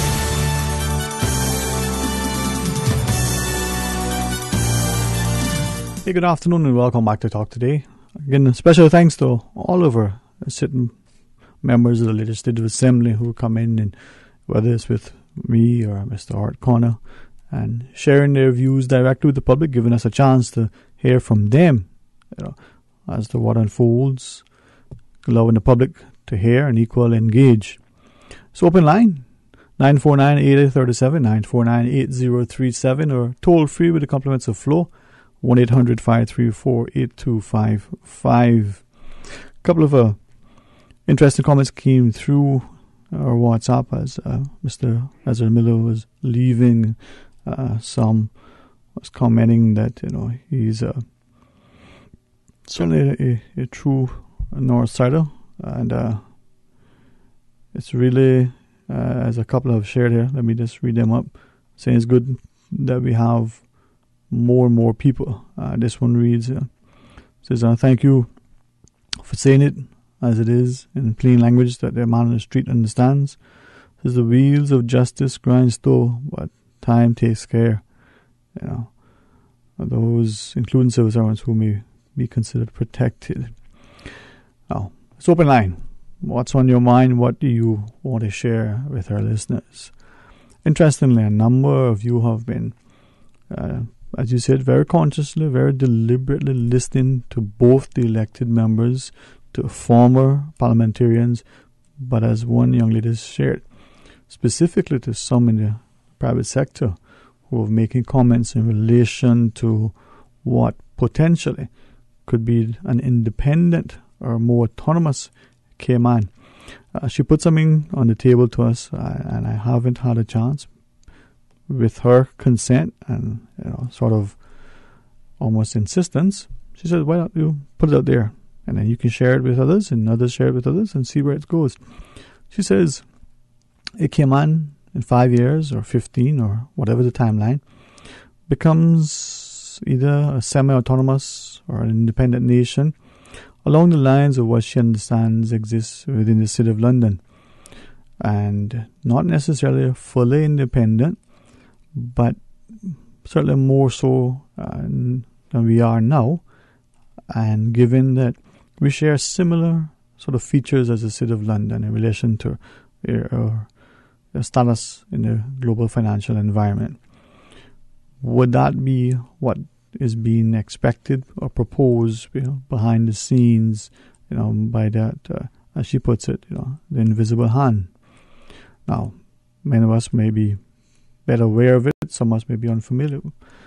So as we look at it, her question is, what is the Cayman of tomorrow, that future state, going to look like?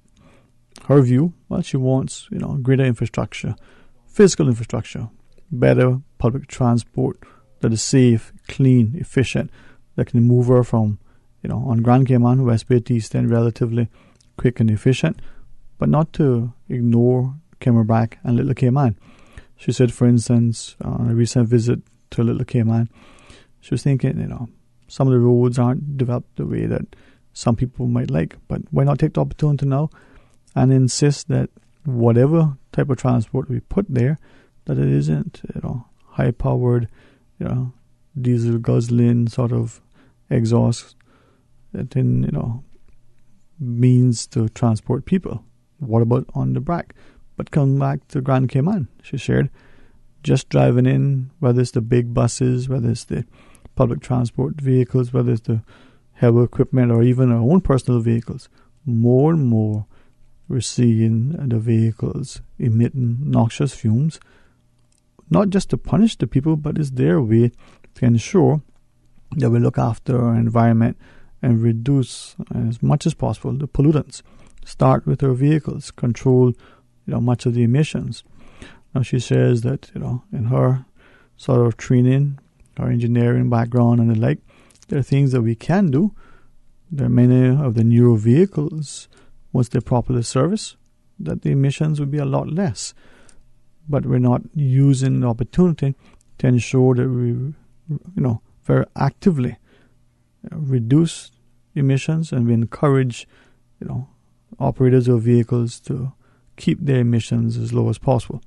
The phone lines are open, 949-8037 or 1-800-534-8255. Invite your calls, have you share with us. Now, as she talked about the future state, wasn't only sharing the idea of the physical infrastructure, but the technological. She thought, why is it that the cost for internet access is still being complained, almost daily by all of us, that the price as well as the speed, could we have it so that we have this network throughout our country that links us to a better connected environment. And she also questioned, well, where is our political and our economic systems? Where will be our social systems be? And our courts? When she hears that we're talking about potential spending $200 million on a new courthouse, perhaps almost as much on a new prison, $500 million, on a waste management facility, a place to take our garbage. She thought that in short order, a $10 billion public debt would not, be beyond imagination. But instead, could we reduce the debt that we have? Could we do more with less and do better with what we have? 949-8037 or 1-800-534-8255. Or you can WhatsApp 925-3261 or send us your thoughts on our email, talktoday@candw.ky. Now, one other individual had sent through a particular message in relation to this idea of governance and the like. And as we were exchanging during the break, the person responded saying that it's important that those elected pay attention to their responsibilities and to understand the level of accountability that is expected of them by the general public. Equally, it is, as the person shares, it is important for the public, the voting public specifically, to understand its role in ensuring that when the government meets to consider legislation, that it is representative of the public, not just passing legislation that would benefit the financial sector or the tourism sector or any sort of interest group. That legislation affects all of us, even if we think it's only going to amend a fee specific to the financial sector or introduce some sort of concession or incentive for the hospitality sector. It all costs the country something, and it all impacts us in some way, whether it's direct or otherwise. 949-8037 or 1-800-534-8255, or you can email talktoday@candw.ky. Now you can also WhatsApp 925-3261. It is open line as we take your calls and have you share your thoughts with us. Get ready to go to our phones. Hey, good afternoon and welcome. You're on Talk Today. Yeah, hello. Afternoon. Very well. And yourself? Not as good as you, but I'm good. You know that can be answered every time, so. Well, listen, whatever you feel and you know you're better than I am, right? Well, and I don't look at it that way, but I am grateful for the blessings. Yeah, well, I give God thanks. God is good. Amen. Yeah, Amen. I'm calling because I don't know. Sometimes I wonder, we got this thing called off-reg that's supposed to be regulating this, regulating that. Mm-hmm. Is that why it's busted, hitting the ground again? And I don't know what they're doing, what they intend to do, but they certainly haven't done anything since they've been in this, since we got it. And I see them keep adding staff. There's another guy recently was at the paper for 186,000, something like that a year. For one, I don't know, because when Mr. McTaggart was there, he was doing what they were doing. They just said, you meant the price went up. That's all they've done since Mr. Off-Reg has been there. So I don't know what they brought them in for, and cause I don't see them doing the thing, everything. Oh my God! I mean, it's like I'm tired of wishing that the price of gas would drop. But I understand that somebody told me the other day that the gas is produced in Jamaica, in the refinery in Jamaica.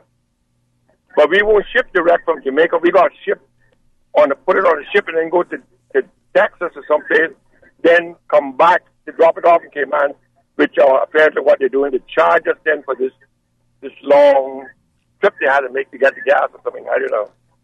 But it wouldn't surprise me because nothing seems to work in this island no more. But what if, and this is just a question, what if the bulk purchase of the fuel, right, the gas, is at X dollars? Maybe that's a very competitive price for those who buy it in bulk. And then when it's then sold to, say, the retailers, it's at X plus 1.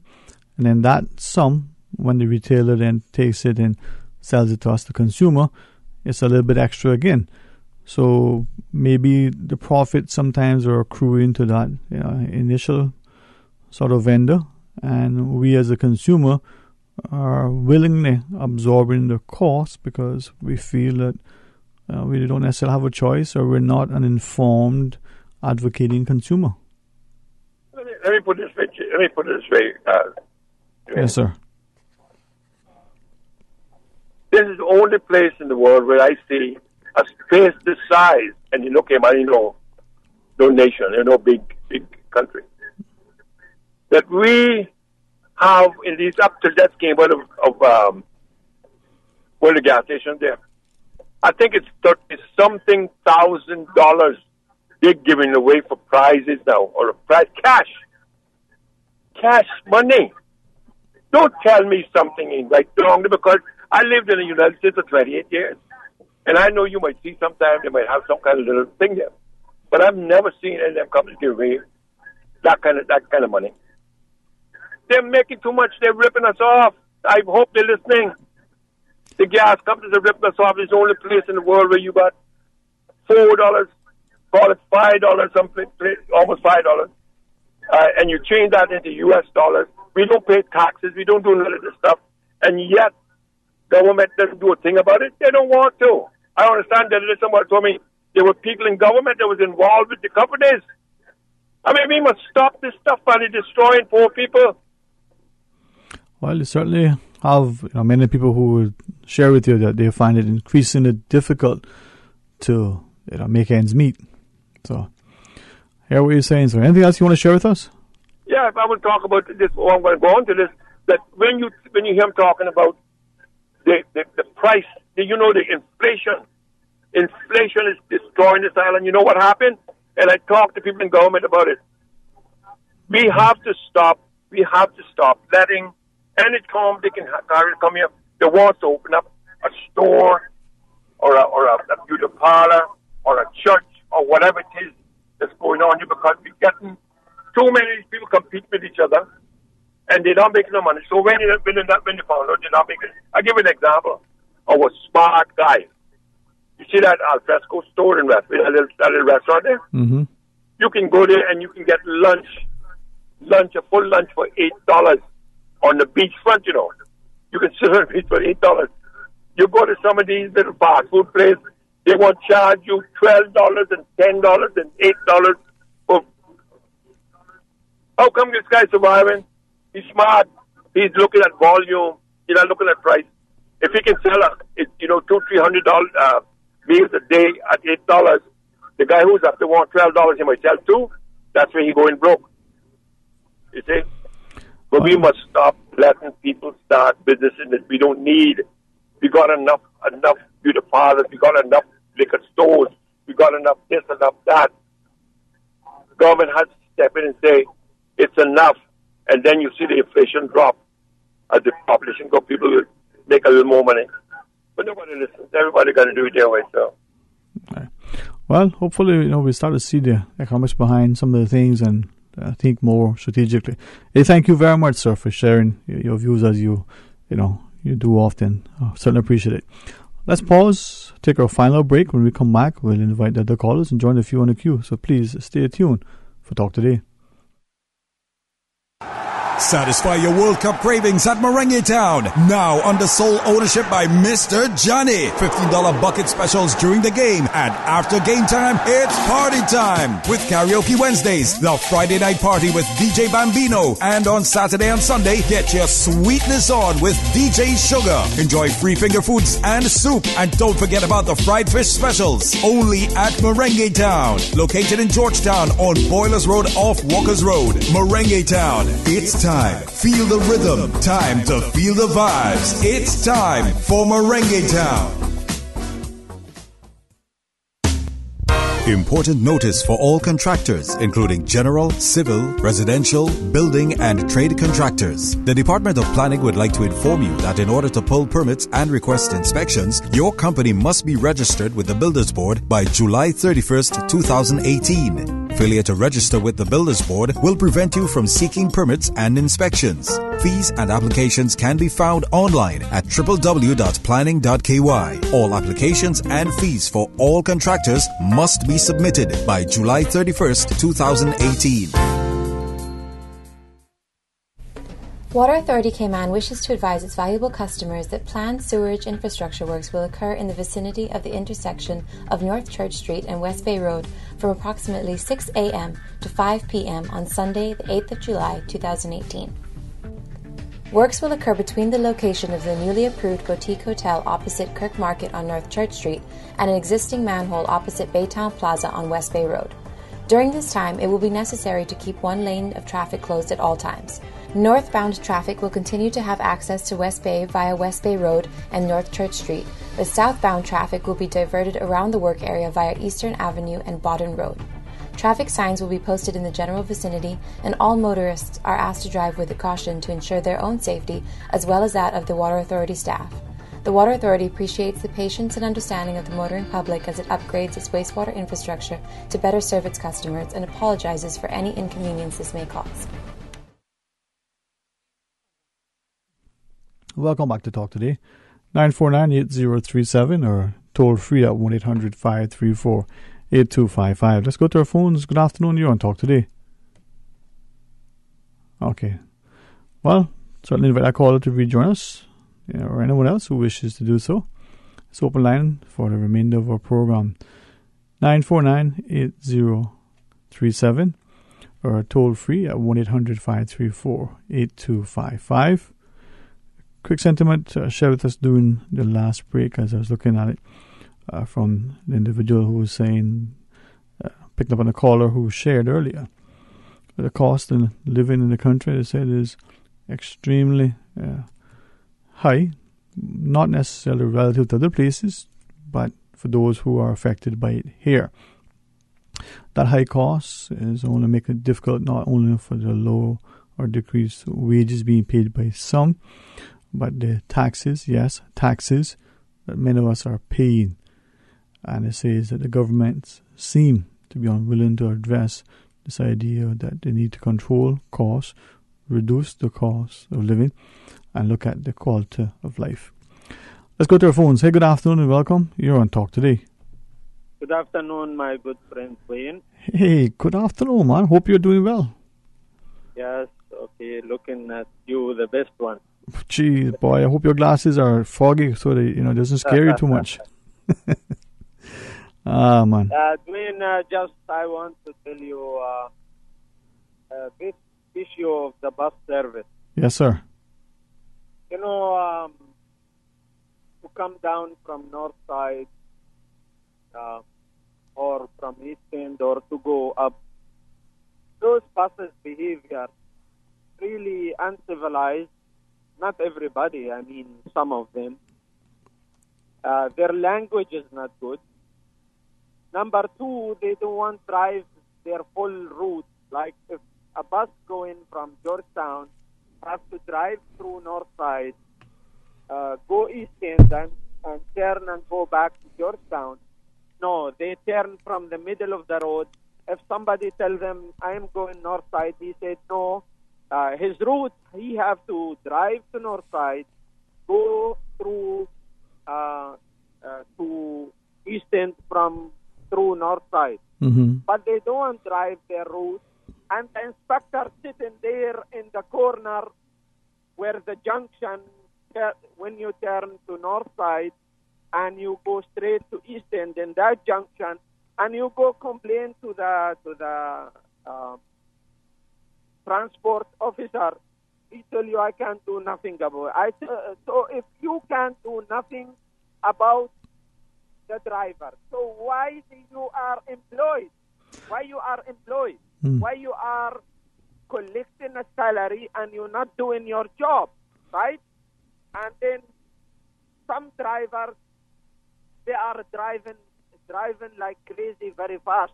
Right. And like they're fighting over passengers, they turning from the road, and the transport board, it seems they are the last one in the world to know what is going on. No, I hear... It's an unbelievable situation. Today, two the ladies I see, they want to go to South Sound. The bus which goes through Crowe Road have to pick them up and drop them by Hairless so they can walk to go to their work, because the one South Sound bus don't want picked him up. He wants to drive opposite than his route, and he wants to drive in Crew Road. And he shouldn't be driving in Crew Road. He should be driving in South Sound. Yeah. Well, I hear you saying, because I've heard repeatedly, especially in recent times again, it seems it comes in waves. A number of individuals in passing have just shared the same complaint. Now, I haven't respectfully, formally nor informally, had any conversations with anybody at the public transport as to, what they can or can't do or why they're not doing. So I don't wish to disparage them. But as you shared, it seems like the public who use those buses are concerned, as you said, they're not following the route, the behavior of some of the individuals, their relative safety on the buses and the like. But what is the answer from your perspective? I think, Dwayne, there is some drivers, their file fill up complaints, and the transport board never done nothing against them. They maybe suspend somebody 1 week, 1 day, 1 month, and then they put them back. When somebody puts a bad word at a passenger and being caught in a video and being put in the general public, and he being suspended for some time, why the driver, and he's in a work permit, why the driver immigration give him a work permit and he's being put back in the road to cost somebody else? This behavior, some drivers, I'm not saying all drivers. No, sir. No, you. About 4 or 5 drivers from the general driver. Those 5, 6 drivers or the small number behaving bad, the transport board needs to get them out of the road. They're not supposed to drive public bus anymore. Why those people driving public bus? There is 2,500 people in Cayman not working, not have a job. Why they don't give a chance to a Caymanian to drive public bus? I see New South Sound bus, a public driver who's Caymanian, behave very good. I see the bus go from West Bay to East End. That old man drive and behave very good. He's Caymanian. There is a lot of drivers. I am not saying all drivers bad, but those 5 drivers, I have their names. They are the worst in the world. They are not. There is new bus number 7 being put in to drive through north side. I mean, the other night, 8 o'clock in the night, he say, I don't want to go north side. I want to go just east end. So if you driving public bus and you don't want to go in your route, why you driving public bus? Right. Well, we will ask again, from the public transport unit, share your concerns, and maybe there's something that can be done to ensure the safety and the convenience, as you said, and the comfort of the passengers. Any final thoughts, sir? Yeah, just last thing I want to say this. Those inspectors, why government is paying them money and they put them to control those bus drivers? Why they are sitting in the junction of North Side and East End in that junction and sitting there and see buses turn them from Bodin Town and turn, and they don't want to complete their route, and I can't do nothing about it. So why you employ? Why you are collecting your salary and why you are employed? The government should save their money and fire those inspectors because they are not doing their job. They are not taking complaints from people and they are not following the complaint. The inspector tell me your complaint needs 5-6 months until they look at it. So what's the use I complain? Well, I can imagine, people can accept your level of frustration. And for what it's worth, we've heard that a complaint, is on almost all of the routes in all of the districts, but it seems to be predominant in the eastern districts where the drivers allegedly, realize that they get back and turn earlier, they might be able to be more profitable for them. But again, as you said, it's about enforcement and like. Hey, thank you very much, sir, for sharing that. Maybe it comes back to the conversation yesterday indirectly. Do we have a culture of integrity where we're doing what we're doing because it's the right thing to do? Is it that people see that they can do something and get away with it, and they can benefit at the expense of others? Well, that may be what they'll do. Comes back to us.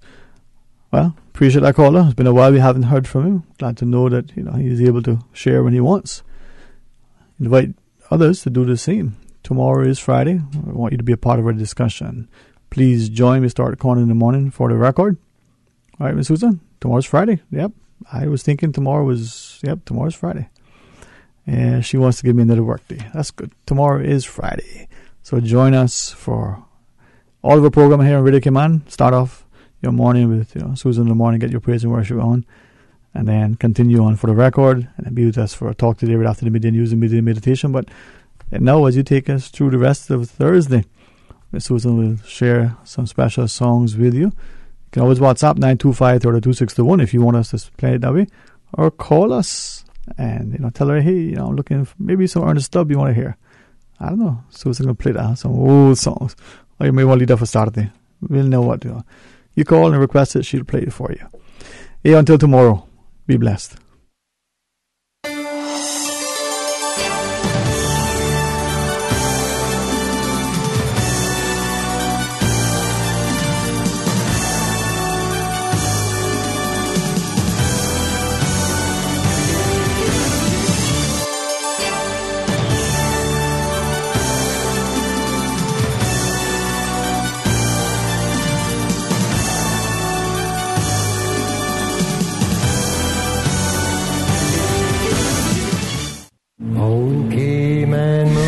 Voice of the Cayman Islands, Radio Cayman. We love our listeners. Radio Cayman in the Cayman Islands.